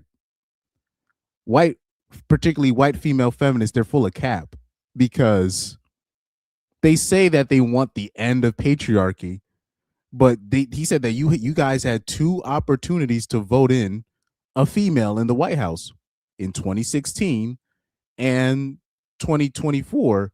And both times, the majority of white women, now it's not, it was a little bit over 50%, but it was mostly, they had a majority of white women that voted for Orange Man both times. But for some reason, men are getting all the blame. Particularly, they'll blame black men, they'll blame young men. But they will never call out white women for capping. He said this whole thing about patriarchy, trying to take down the patriarchy, y'all capping, because he brought up a point. He said when Obese Barrio was up for election, every ninja voted for Obese. But it's still split when it comes down to women. When it came to Kamala, and when it came to Hillary Swank, that's the nickname. I can't use her real name because she a gangster, right? So I don't know what, that's a whole other story for another day. About this administration and putting this administration in power. Now, part of the reason I felt so gutted is because these male fans are never going to see how they are creating a systemic problem for themselves. These same guys listen to these Manosphere guys, and of course, they also get their political takes from these Manosphere guys, and then they run to the polls and vote for an administration that is absolutely against them. You're talking about experiencing homelessness. You're talking about not being able to make a living wage, and then you go ahead and vote someone in who enact policies that are directly affecting American pockets. These AI data centers are increasing everybody's electric bills. Right now we have this insane war that we've gone to with Iran, and now gas prices are completely up. And you tell these guys, that there is a direct link between their actions and their consumptions of this kind of content and their worldviews that cause them to vote. So you think all this stuff is happening because men are watching Manosphere content? Like, some of the stuff she's saying isn't wrong in terms of what's happening right now, but that's not because men are watching Manosphere content. She's just going completely left, like just complete left field right here. Vote in a certain way, and they're not going to see it, or they're going to play dumb, or they're going to be purposefully obtuse, and the cycle will continue. The snake will keep eating its tail, and we are the ones who are left to deal with the consequences of this. Anyway, give the doc a watch. It's a good watch, a tough one, but definitely give it a watch. Lazy analysis again. Let's see these people's reaction to Inside the Manosphere. On Netflix. You've backtracked on that already? The number one film on Netflix right now is a brand new documentary by Louis Theroux called Inside the Manosphere. Yeah, so this is the number. They said it's the number one documentary on Netflix right now. This is a cash grab. Hey, shout out to, like I said, those people behind the scenes, these media people. They're the real bastards. These people are the worst, man. Like them camera people, the people or the people that do the cameras and all that. These people are the worst. They'll go to Africa, whatever. One of these countries in Africa, they'll be like, yeah. Just film that kid with all the flies around his face. Yeah, this is these guys are the worst. So Netflix, they saw an opportunity. They said, look, we're losing some viewers. Let's put this on here. We're losing subscribers, we're losing our viewership, people are boycotting. It's the number one documentary on Netflix. So yeah, I'm not gonna watch this. I am not going to watch it. I ain't gonna watch that trash. As soon as she said it's the number one documentary, or was it whatever, the number one watch thing on Netflix currently? Nope. I will not patronize it.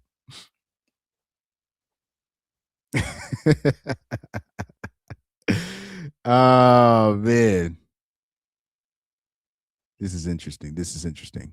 Panda Man says they are so goddamn desperate to make the Manosphere look bad. They are so effing dumb. They can't see that they're driving young men towards the Manosphere. But those, like I said, these are the same people, right? They don't understand actions have consequences, right? Take the Michael B. Jordan situation. So Michael B. Jordan, he just recently won an Oscar, and people brought up that one broad that he saw on the red carpet, I think last year, and he called her out for being a bully. So she ended up trending again, and she just does not want to give it up. So she's mad that people have called her out for being a bully. And her response is, well, it wasn't really like that. And why are people still holding on to stuff that I did when I was a kid or when he was a kid? And they just don't want to. It's pointless at this at this juncture. They're not going to take responsibility for pushing men into watching this content. They're not going to take responsibility for openly endorsing misandry. Openly endorsing misandrous female artists, openly endorsing female artists that have misandrous, adjacent lyrics written by gay men. That's a whole other story for another day. They will never take responsibility for that.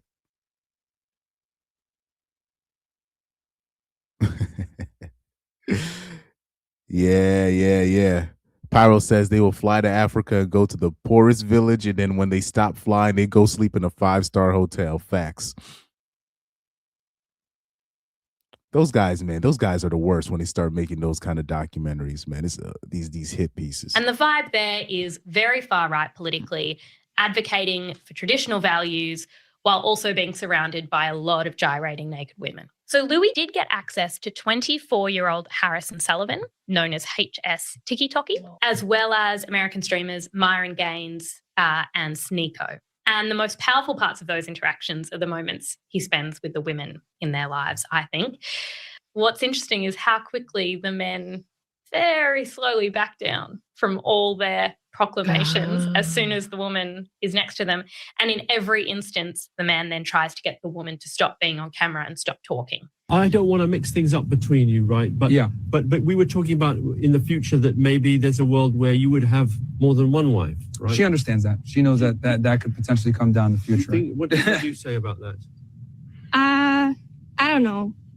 I mean, he has said that in the past. So this is the Angie that people keep talking about. Like I've done zero videos on Myron and the girlfriend that he had, but I've seen so many people so vested, so interested in that relationship and how that turned out, And when they broke up, it was on Abba and Preach. I'm like, y'all niggas are losers, bro. Myron's girl left him. I'm like, so this is what people do for fun? Oh man. I have zero interest in who these MFers decide to date, who they decide to knock up, because I really don't care what they do, because I'm just like, I don't believe in their message, so I'm not going to promote them. But the problem is, if you're constantly doing hate pieces on certain people, at a certain point, it's going to look like obsession, right? Like, especially if there's no point that you're bringing to it. So you'll have these guys, they will say they hate the Manosphere. They think these guys are losers. They think these guys are this and they're that. But they're so vested in these people's relationships. Now, I'll say this. I've been kind of going out my square, with the Anton Daniels situation, because that's more a bit personal for me. I'll keep it a buck with you. But that's more of, I'm openly admitting, like, look, Corey Holcomb to me is one of the originators of this kind of talk. He is deserving of a lot more respect than what these people, the normies, are giving him right now. So I will come into defense of a guy like a Corey Holcomb. So openly, I'll admit, yeah, I'm coming off my square for doing videos like that. But overall, if I don't fuck with your message, I'm not finna promote you like this.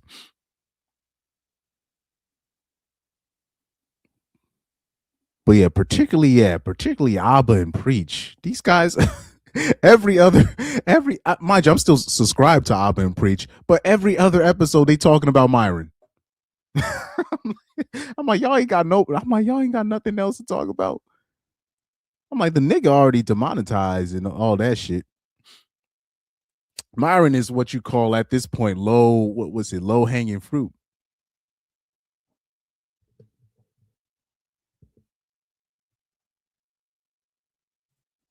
I think I'll see when it happens.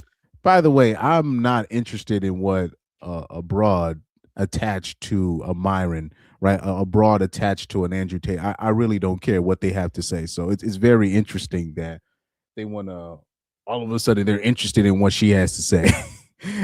What Angie has to say. It's something you never know, man. You can always change your mind down the road. Who knows? Maybe I'll say, I only just want. If a guy was to ever, You've backtracked on that already. Hold on, if a guy, You've backtracked on that. I'm gonna have to open this up in a separate thing because I can't even fast forward. But anyways, let's go to the next clip. if a guy was to ever introduce me as his dishwasher, documentaries like this really prove that the immense patience I thought I had is a lie, because how Louis Theroux was able to maintain any form of composure in the presence of these, I don't even know what to call them, but I definitely ain't calling them men. All right, the Inside the Manosphere documentary, let's talk about it. Damn, she fell for it too. Because really, what the young people don't understand, they were actually making the statement by unsubscribing from Netflix. People were actually unsubscribing from from Netflix because of the high prices and all this stuff. But then, boom, it's like, I'll say this: Disney Plus, they got me. They got me. Like, I remember one time, because I'm not subscribed to Disney Plus anymore, but one time, right when I was about to unsubscribe, they drop X-Men, the 97. They drop the new season of X-Men 97. I was like, damn, I gotta watch this. I was like, those evil bastards. They bring back the 97 series from X-Men that left everybody in a cliffhanger for like literally over 20 to 30 years. And they decided to bring back a very monumental series from the 90s that was very influential. And they bring it back and they add a new season. I'm like, damn, I can't unsubscribe. Like, they got me. So a lot of the ladies here, they don't realize they just got they just got robbed. They're gonna subscribe another season. Sorry, they're gonna give Netflix more of their money because of this documentary.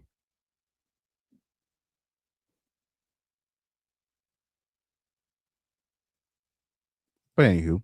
For those not familiar, Louis, a great documentarian, great journalist who meets a range of manfluencers who promise impressionable young men a life of status and financial and sexual success. Now, if you saw the way I had to mentally stretch before I hit play because I knew what this was going to do to my blood pressure, and I'm already anemic as it is. Now, the other documentaries and deep dives I've seen that touch on this subject, I've always been able to kind of zone out and mock the way that these people talk because, to quote Nella Rose, are you not embarrassed? This is really embarrassing. But what was really bleak about this one was the amount of followers and engagement these boys have.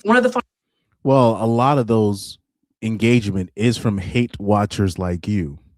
You see, if I don't like somebody, I'm not going to watch them. But a lot of that's the reason why they get the views that they do, because they know that Myron figured out all I got to do is say this and I'm gonna get a whole bunch of viewers watching me. HS Tiki Taki, same thing. Even though he's not part of the Manosphere, he realized, oh, all I got to do is do this. I got to say this. All I got to do is make these skits. All I got to do is say this to get viewers to watch me. Okay, I'm just gonna do it. A lot of these viewers, it's not even from the fans, it's from the hate watchers. So this is why, somebody in the comments earlier, they were talking about, all attention is good attention. Nope. A lot of the views that Corey Holcomb was getting, it was from hate watchers, hoping that Corey Holcomb was going to apologize, but he was never going to do that.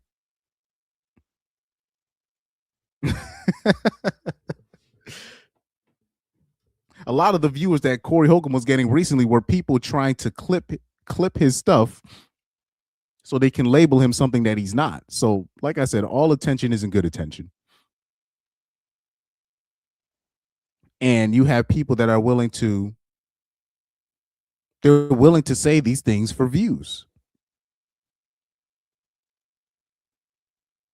They say, all I got to do to trigger the average broad is to just say cook and clean. That's all I got to say. Cook and clean. Take care of your kids, or whatever, single mom this, and that gets the engagement. Okay, right?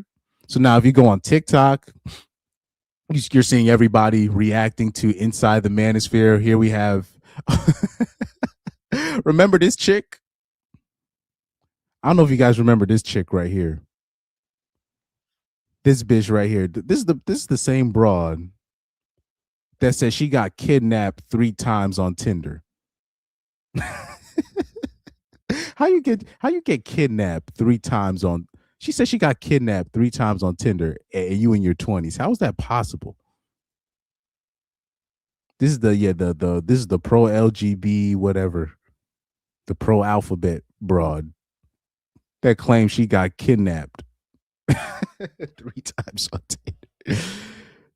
So let's hear her reaction to the Netflix documentary, Inside the Manosphere. So I just watched the Manosphere Netflix documentary that just came out. What those male influencer guys are selling to young men is genuinely very dangerous. I don't care who you are. Every single person on this planet needs to go watch the Louis Theroux Manosphere documentary that just came out on Netflix. No.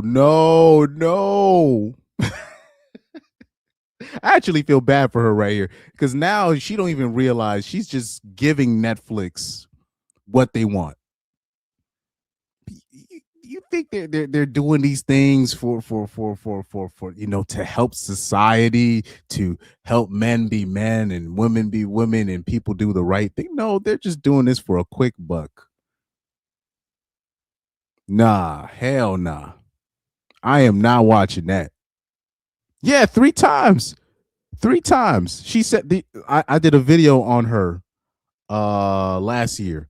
She said she got kidnapped. How the fuck you get kidnapped 3 times?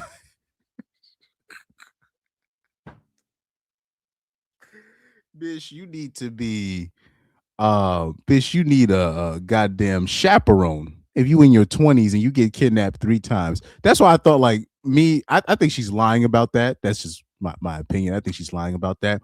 And then number two, and she's pro LGBT. She said that she's she's a lesbian whatever she's a lesbian bicycle, whatever she wants to be. Like these are the people that have all this influence on TikTok, telling women how to think in all this nonsense. But yeah, I did a video on her. She said she got kidnapped 3 times. There's no way. Lex, it's really not that long, and I'll summarize it here for you today. But as someone who has been studying the Manosphere for years now, because it is heavily... Bitch, you ain't been studying nothing. Bitch, your studying skills cannot be shit if you got kidnapped 3 times. I'm gonna take her at her word. If you a bitch that get kidnapped 3 times, and I'm talking about you're over 20 something, you got kidnapped 3 times in your 20s. You shouldn't be giving no advice about nothing. You need to be staying your ass at home. I got kidnapped 3 times. Bitch, you better be lying about that. I got kidnapped 3 times. impacted my life, and I knew it would eventually impact every woman's life on this planet. I'm impressed with how quickly and with empathy he got to the root of the problem I have been screaming for years. I don't think I have to explain this part, but the Manosphere... empathy he got to the root of the problem So I have been... pill content creators lie to men and exploit the patriarchy.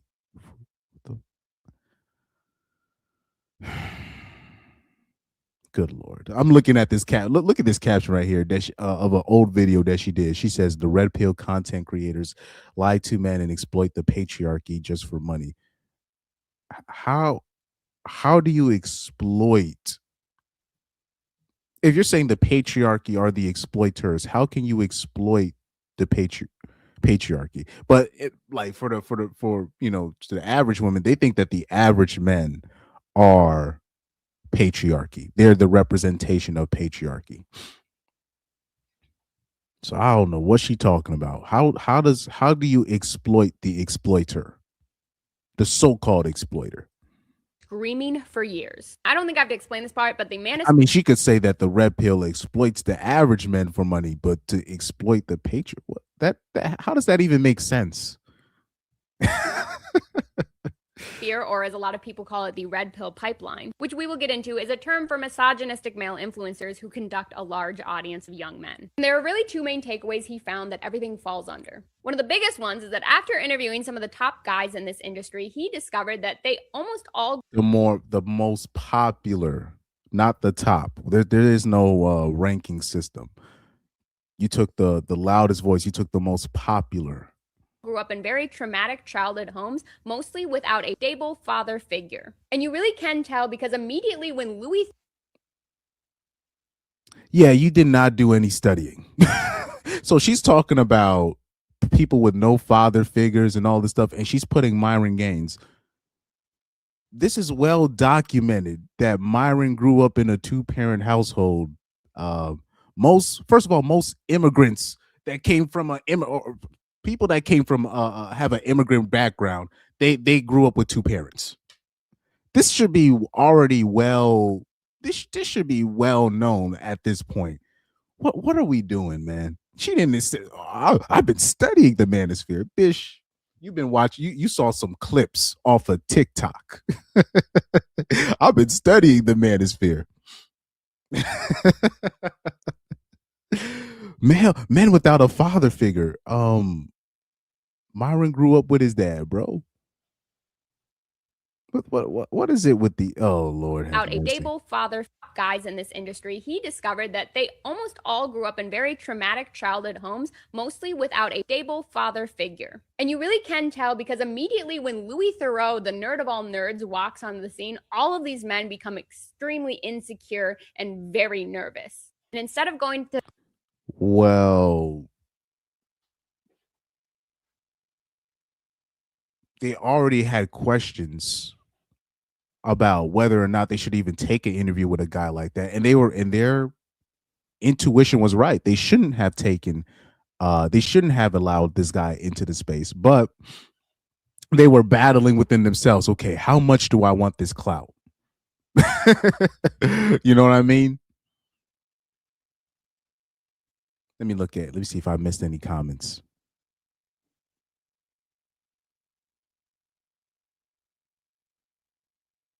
Yeah, she didn't. I'm like, no father figure. Then she put Myron on the background. I'm like, oh Lord.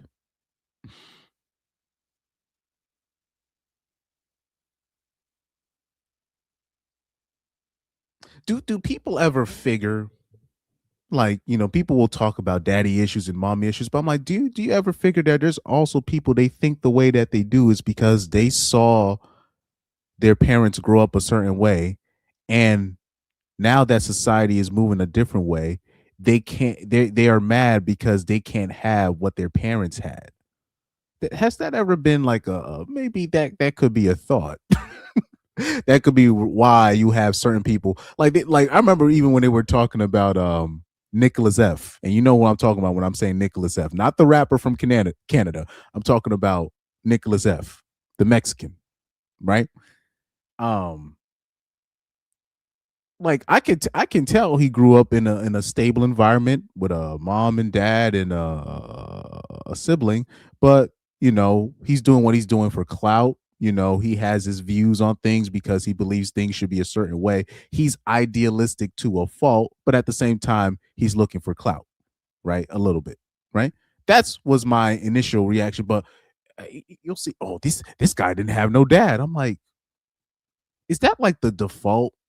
For any time they hear something from a guy that they don't like, oh, he doesn't have his dad. He doesn't have this. He didn't have a loving mother.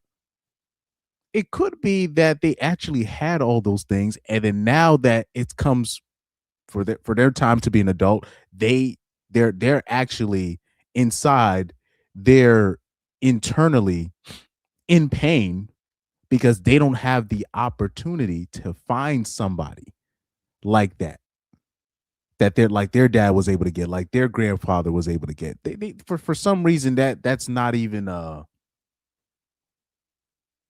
I'm like, that could be one. I'm like, that could be one reason, right? But these are the so-called studiers of the space. The therapy and getting help for all of that, they are projecting all of their trauma onto young men, which would explain why a lot of what they preach is a toxic distrust of traditional systems because the traditional home failed them as a child. They also exploit this wound in a lot of their audience to preach a lot of conspiracy theory type stuff. And the main one they preach is that the traditional 9-to-5 values life is like the Matrix pyramid scheme that men are trapped in, where people from the top benefit off of them. And it teaches them that feminism. Well, that's not wrong.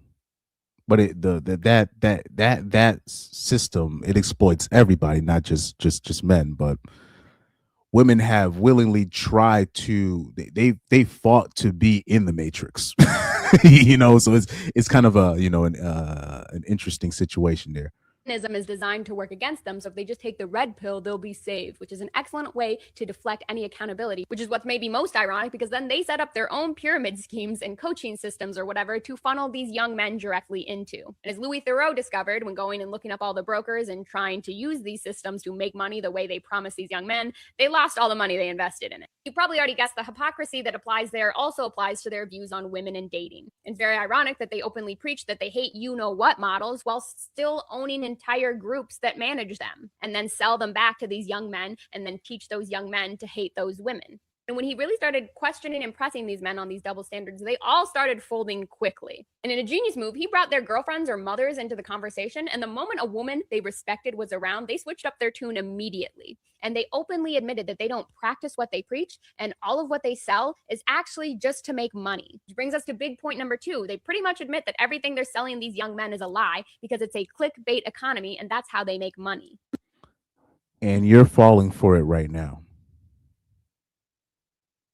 Just the fact that you think these are the people that represent the space shows your inherent bias as well. You are not looking to help men. You are not looking to even understand where people of the space is coming from if you are using these people as the examples of what most of the manosphere is like. I mean, obviously, most of the men were single. This guy's girlfriend left him in the middle of the documentary because she didn't realize the extent of all of this. And the men who did have girls in their videos. Well, that's not true in terms of the extent. Every woman knows what they're doing in their relationships. This whole thing that they didn't know and all that stuff. Nah, let's not do this. Admitted what I've been saying for years is that offline they don't actually practice what they preach to these young men, because if they did, they wouldn't get girls. They intentionally give these young men bad advice so that they stay in their pyramid schemes. So I just watched. Here's the thing, though. Who else are those guys going to follow? I would ask a woman like this, this broad who got kidnapped 3 times allegedly. What is your example? What example can you bring up of, a man who? What is an example of positive masculinity to you? And she's probably going to bring up a fag. I'm just keeping it a buck. She's going to bring up somebody that is a complete cuck or a frag grenade, right? This is what happens when you like they'll say, okay, what's a positive male role model that men can look up to, and she's going to talk about Barack Obama, a fag. So this is the problem with this with these things here. So it's either Obeezy or Tate. It's either Piers Morgan or HS Tiki Taki. And then you see what HS Tiki, he punked him on his own show. HS Tiki Taki punked Piers Morgan. He made Piers Morgan rage quit his own show. He brought up his wife's Instagram. He said, "Is this your ting, bruv?" They don't even realize they just gave HS Tiki Taki, whoever this fella is, they just gave him a whole bunch of followers and subscribers. You made him even more infamous, right? But yeah, I am not watching this documentary. Okay, let's see here what this young Bruda has to say about. Let's see how much pandering language this young black man uses to make him so he doesn't get accused of misogyny. So I used to be in the Manosphere. I used to be one of those guys that used to watch those cringy blue hair feminists gets destroyed by alpha. Yeah, that was me. Yeah. Here we go. This whole ass nigga. Oh man, here we go. And I need to tell you about it. So unless you've been living under a rock, everyone's been talking about the Louis Theroux documentary Inside the Manosphere and how cringy it is and how everyone that watches that content is an incel and they're gay and they're losers, XYZ, whatever. Let's actually be real about this. That space, the Manosphere, all it is there to do is to extract attention and money from young, lonely, lost boys. That is it. These people don't give a fuck about men. They don't give a fuck about anything. These are people that are opportunists. They've seen a gap in the market where they can put themselves into and extract resources from young, lost men, and that's what they're doing. Low-key, he's kind of talking about marriage, but that's a whole other discussion for another day. Because the main thing that people don't understand about the Manosphere, the reason that it's got any sort of pull in general is because there isn't a very good alternative.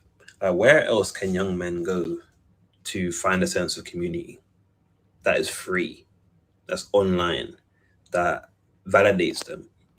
That doesn't demonetize the platform. You know what I'm saying?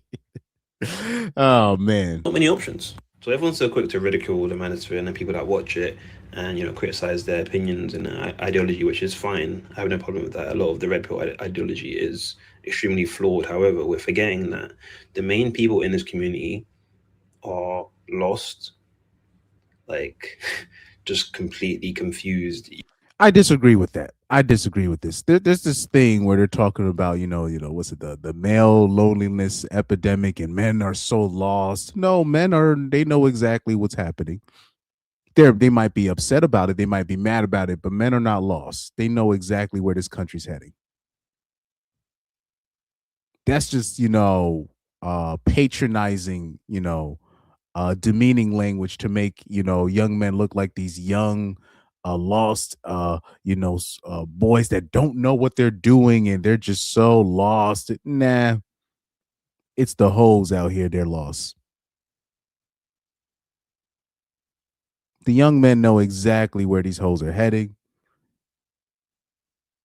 They're sleeping with men for money. They're in debt. They're in college learning nonsense. The men know exactly what's happening. And if there's any frustration, is because they were promised a different type of life, but they were literally given like we were literally given the worst batch of women that any men in the history of civilization has been given. Right? So this is where the frustration or the sense of quote unquote hopelessness, or not necessarily hopelessness, it's just like there's no it's like having to play, it's like having to join a band, but the drummer that's the drummer has no rhythm. So it's just a losing situation. So yeah, everybody's gonna sound lost, everybody's gonna sound crazy because the drummer has no rhythm. Everybody knows when you're making a band, when you're making a music band, the two most important people in that band is the drummer and the bass player.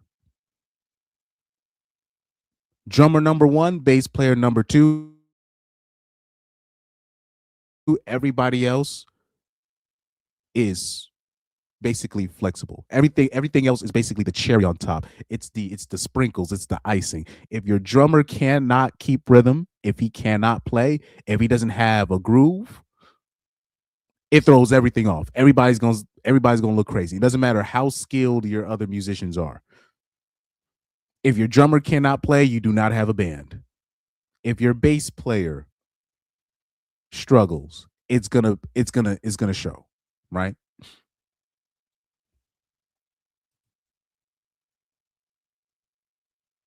But yeah, it looks like we could be on TikTok all day looking at people's reaction to the documentary. But yeah, this was a nice, this is a nice little cash grab by Netflix. It's a nice little something. They got a little something for their quarterlies, for their little pocketbook.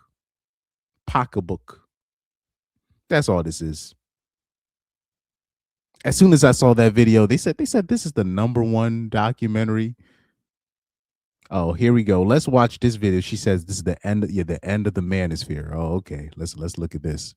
So let's talk about this documentary for a little bit. I just watched Inside the Manosphere, and I was expecting to see a whole bunch of red pill ideology and misogynist talking points, but I also saw something a little bit more revealing, that it's essentially all a grift.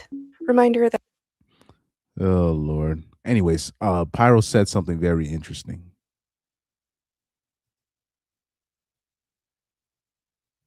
Right here. I'm trying to find, what did he say here? Yes. He says they want men to get back into dating and getting divorced to do what they can to make money. So right here, this is why I like to bring up the Shannon Sharpe situation. Even though Shannon Sharpe bears a lot of culpability in terms of not paying the woman, which I found out recently, like he just didn't pay the broad at all. He thought he could just have an OnlyFans chick as a side bitch and not pay her, which was very stupid on his part. But I still defend Shannon because people think that I'm like, okay, so what is Shannon Sharpe's alternative?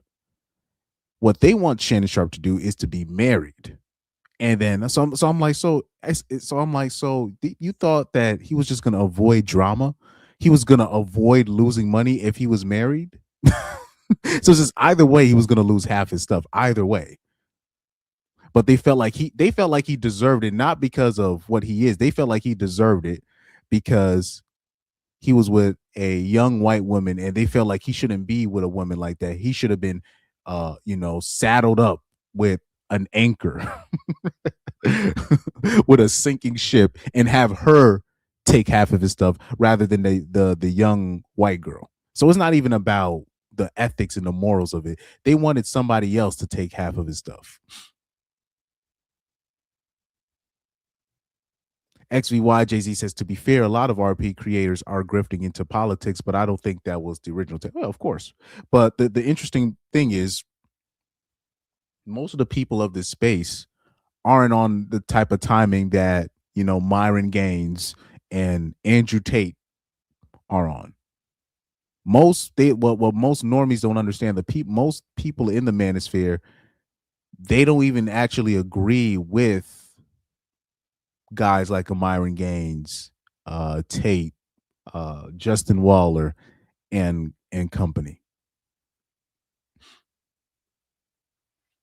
So that's basically my main point, where they're just taking the extreme voices and saying this is the manosphere, which is very lazy. This is why when Manosphere Highlights Daily, when he brought up the Cassie J documentary, where in contrast, she was actually trying to get to know the real people that actually make up the male space. And when she actually talked to those real people, she actually had a change of heart, or a change of how she looked at this space. But you can't have documentaries like that. You can't have documentaries where you're humanizing somebody like an MRA, in these people. You have to label a group. You have to make them as extreme looking as possible. That's the objective.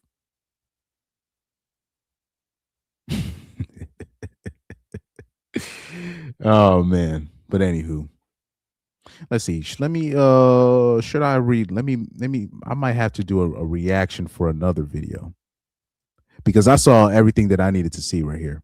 I saw everything that I needed to see. This is just I know it's something I should have already known. This was a cash grab, but damn. They're just like, all right, we need some followers. Just do this real quick. All right. But let's see what I can react to. What video can I react to?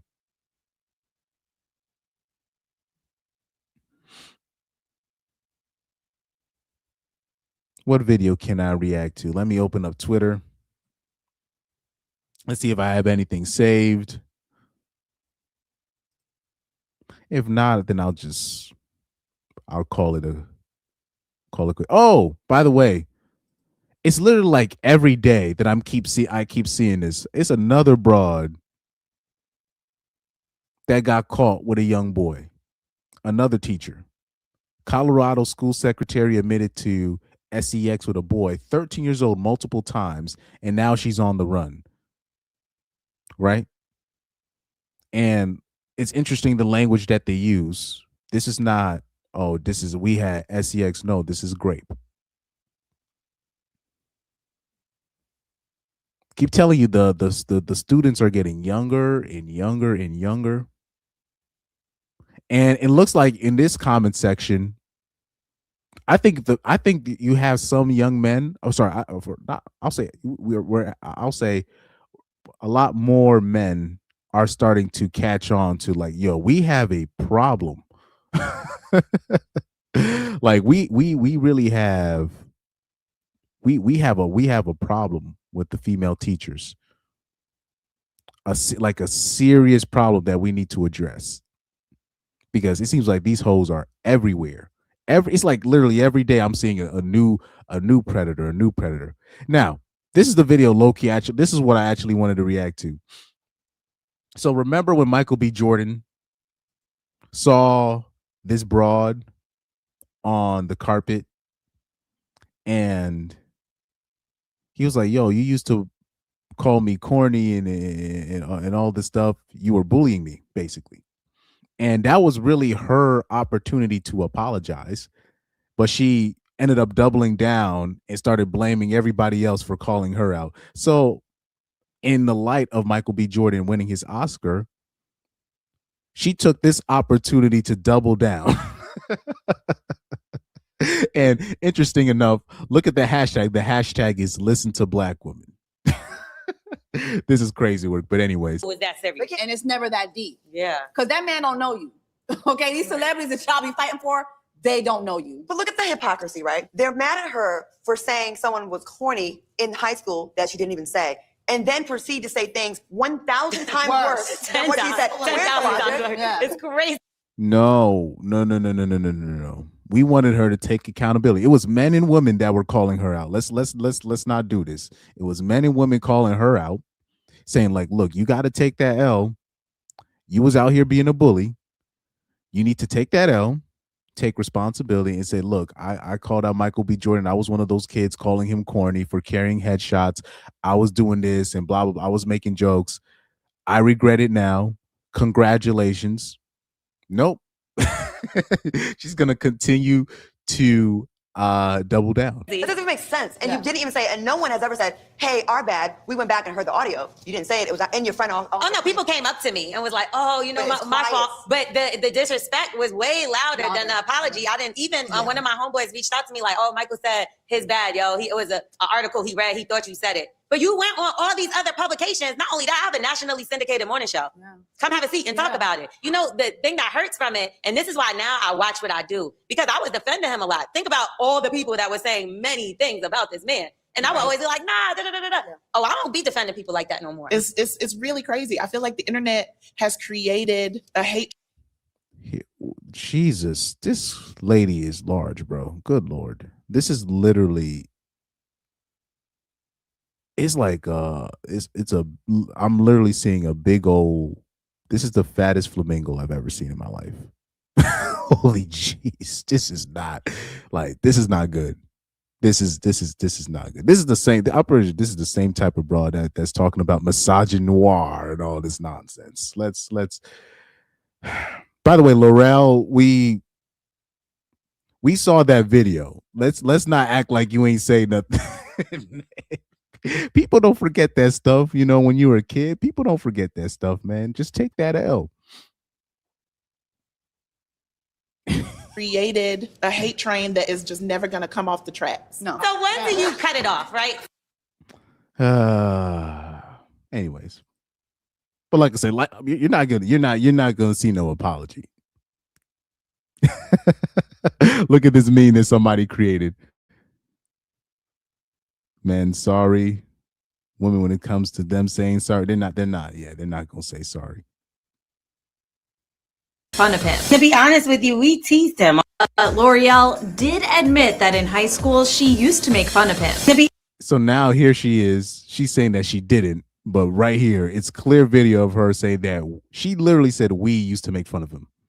Bruh. Admit that in high school she used to make fun of him. To be honest with you, we teased him all the damn time because his name was Michael Jordan. Let's start there. And he was no Michael Jordan. And then he also would come to school with headshot. We lived in Newark. Yeah. Like that's the hood. You know what I mean? So we would make fun of him like, what you gonna do with your little stupid headshots? Like, and now look at it. Well, Michael clearly Bruh.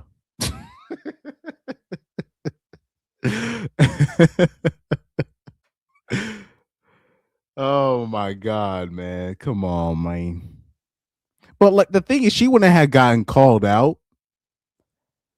She wouldn't have gotten called out if because when they did the red carpet interview, she said she literally tried to get some clout off of him. She's like, yo, me and Michael B. Jordan, we go way back. She should have not said that. She should have just I was like, yo, she set herself up. She set herself up. Now she don't want to take that L. Now I didn't say any of this stuff at all. Bruh, come on, man. Come on, man. Come on, man. Look, man. Oh, man. Oh, XVY Jay-Z says, he says, I'm pretty sure that's the same large woman who said the diets are racist. Yeah, that chick, she's huge. She's as big as Cindy. What's his? Because I'm having people like that train that is just like she's as big as Cindy Noir, like if not bigger. Oh, I don't know. Cindy Noir is huge. Like she's like really big.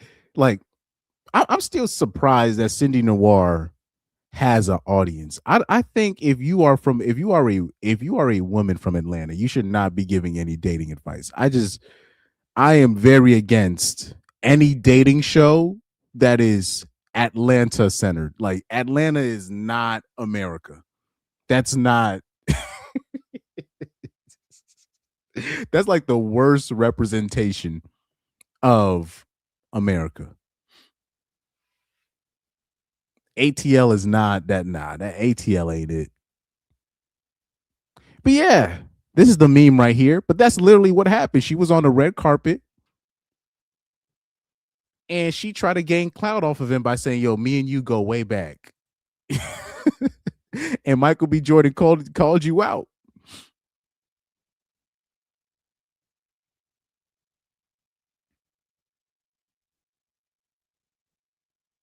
Somebody said, "I died when the pink refrigerator started talking." Like, that girl is as big as a house. She wildin'. Oh my Lord. But anyways, man. Anyways, but yeah, Miss Laura, what's her name? Miss Laurel. But like I said, that's not. She's never gonna take that L. Even though she admitted that she was part of the people, she was one of the people that was making fun of him. And mind you, these, like I said, these are the same broads. They will tell you, "Oh, why dudes is always talking about what happened in middle school and high school." That stuff matters. This is why when people talk about parenting and all this. This stuff is important because then you got to tell your kids, "Yo, you got to be respectful and all this."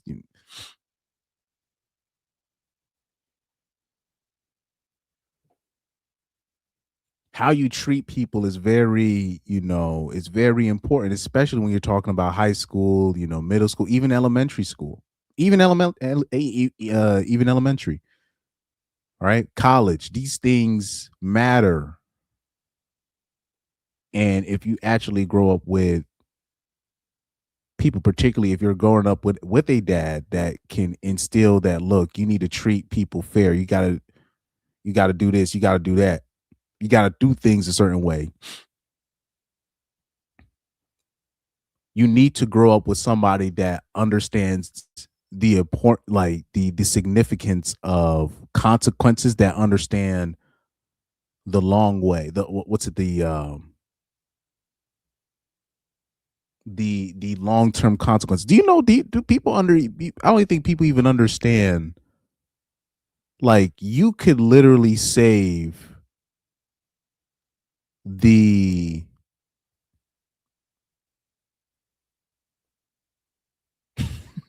okay, let me bring up somebody. People might not like this.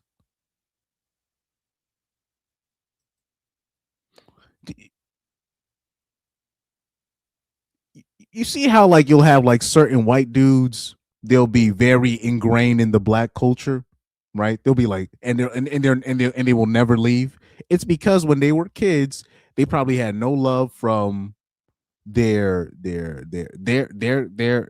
white predecessors, their white peers, but then they move to a black school, and because the white person can dance a little bit, they got all the love, so they just ended up just staying. And even though it was high school, but they just like, look, they gave me the most love, they did this, so I'm just gonna stay here. Right? Like, you'll have a guy like a Nick Wright. I could tell what happened to Nick Wright when he was a kid. I already knew what happened. This dude was probably bullied heavily by the jocks, right? Particularly the white male jocks, the people that are supposed to be, this and that and all that. And then he probably went to a predominantly black college or something, or whatever. He probably met a place where he was in a space that he never was in his life, and had a positive experience. So now he's looking at, he can never look at things the same because of what happened, his experience when he was young. These things matter, bro. Like you have to be very careful, and we can say vice versa.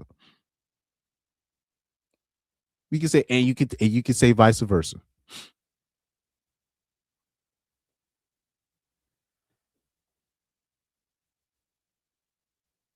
But anyways, let me take this off. I am not watching that documentary. I am just going to react to the reviews of it. I am not giving Netflix a buck.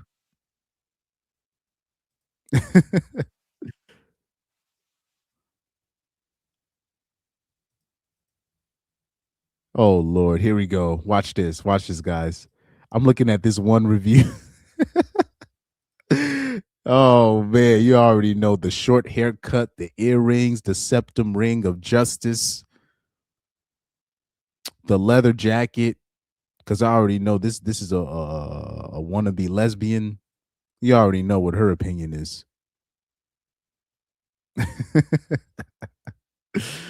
Oh man. But anyways, let's take this off screen. I am not watching that. I refuse. I refuse. Exactly. Same thing that happens to with a black dude that gets rejected by their own counterparts. What do you think? Why do you think Tommy Sotomayor is the way that he is? Oh, it don't matter. You should just. I know exactly what happened to Tommy because I went through the same thing. But luckily for me, I went through the ringer with everybody. You know what I mean? I used to be very sad about, oh, these people don't like me. These people don't like me. I have no place, to belong. But that was a blessing in disguise because I was now able to like be with people or seek out people that actually care about me, that are actually, or not necessarily care about me, that actually led me to be around people that actually have respect for me. So I have a very zero tolerance for disrespect now. So it's just like if I feel like you're being disrespectful to me or you're saying slick things, I will just get the F away from you. So there's certain people that I knew or in high school, middle school, and your intentions are what matter. And if you had ill intent towards me, I don't even smile in these people's face. I always bring up the example where I remember I was playing soccer at one of my old spots that I used to play at, and I saw some of these people. They were trying to say what's up to me and be all, and I just I have this is my expression that I say. My face got very aggressive. This is something that Samuel Eto'o, a soccer player, said a very while back. My face got really aggressive, and it was just like, "Chris, you good?" Yeah. Like it's very clear I don't, and it's he didn't even try to reach out after the interaction. Even like I'll see some of these people, and I don't interact with them. I have nothing to say, and they get the point real quick. It is what it is, and it's been all types of dudes or girls, whatever. It's not, for me, it's not one group of people. But this is what happened. So me, it actually forced me to look at things in an objective light. So I can look at every group and be like, okay, this is the pros of this group, this is the cons of this group. Okay, if you date this girl, this is what's going to happen. If you date this kind of girl, this is what's going to happen. There's no. Everybody got their faults. Everybody got their pros. Everybody got their cons, right? Now with Tommy Sotomayor, I know exactly what happened to him. He was amongst his group. Imagine if you're like especially back in the day, if you were a dark-skinned black man back in the day, you was getting roasted, literally and figuratively, right? No pun intended. Right? No pun intended. Right? If you was a dark-skinned black man, you was getting roasted not only from whatever society, but like I'm talking about from your own. You got roasted the hardest by your own people, right? So imagine you're a Tommy Sotomayor.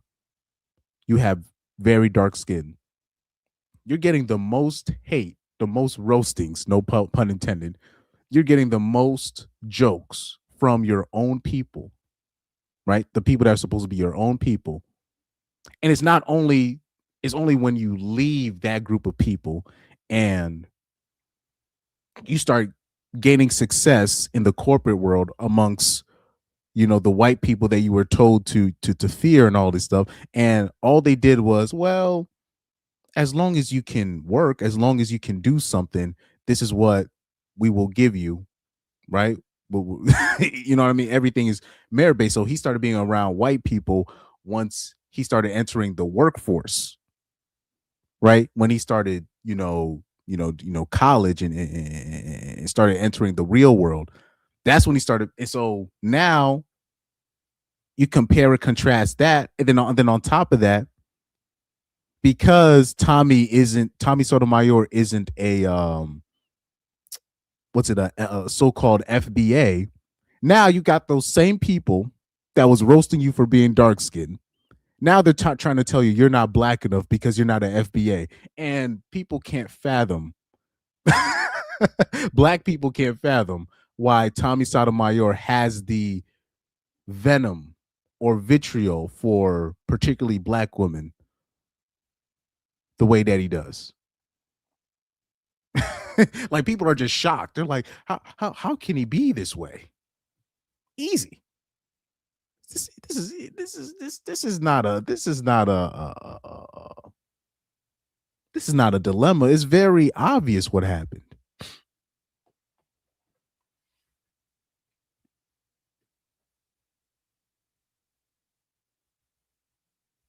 But yeah.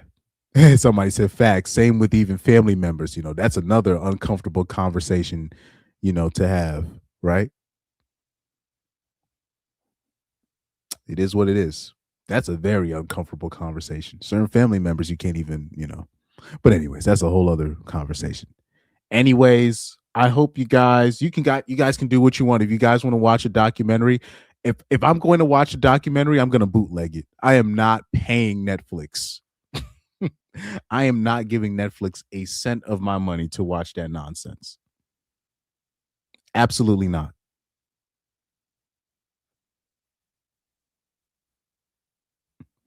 But anyways, I got to bounce. I went 1 hour overtime.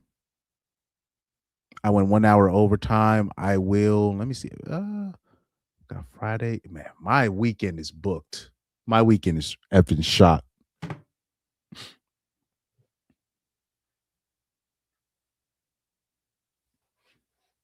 My weekend is shot.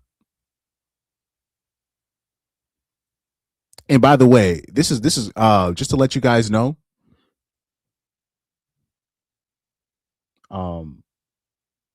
I might have to go. Actually, I'm gonna save that news for another time. Before it's official. I'm gonna save that news for another time. But anyway, shout out to you guys. Let me take a quick look on X to see if I missed anything. Okay, they say Deshae Frost is viral right now. I don't care about that. I'll look into that.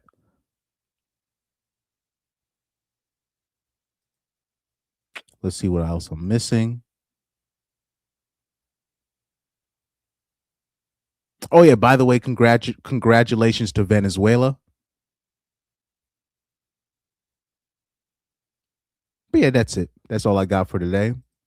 Shout out to you guys. I forgot to download that soundbite. the Kanye West Theroux soundbite. I got to do a stream where I go over like all of my favorite. Remember when I went on a rant and I talked about all of my favorite TV and movie characters? I got to do something like that a little bit more often. I got to do a live stream just based off of the entertainment. I want to do more live streams like that. But anyway, shout out to you guys. What should I leave off with? What should I leave off with? Yeah, let me do the old Kevin E. Levin. Kevin Ethan Levin from Ben 10. Let's do that soundbite. Here we go. Shout out to you guys, man. Take care. Peace out and bless. Go on. No, I sense I've made a mistake of some kind.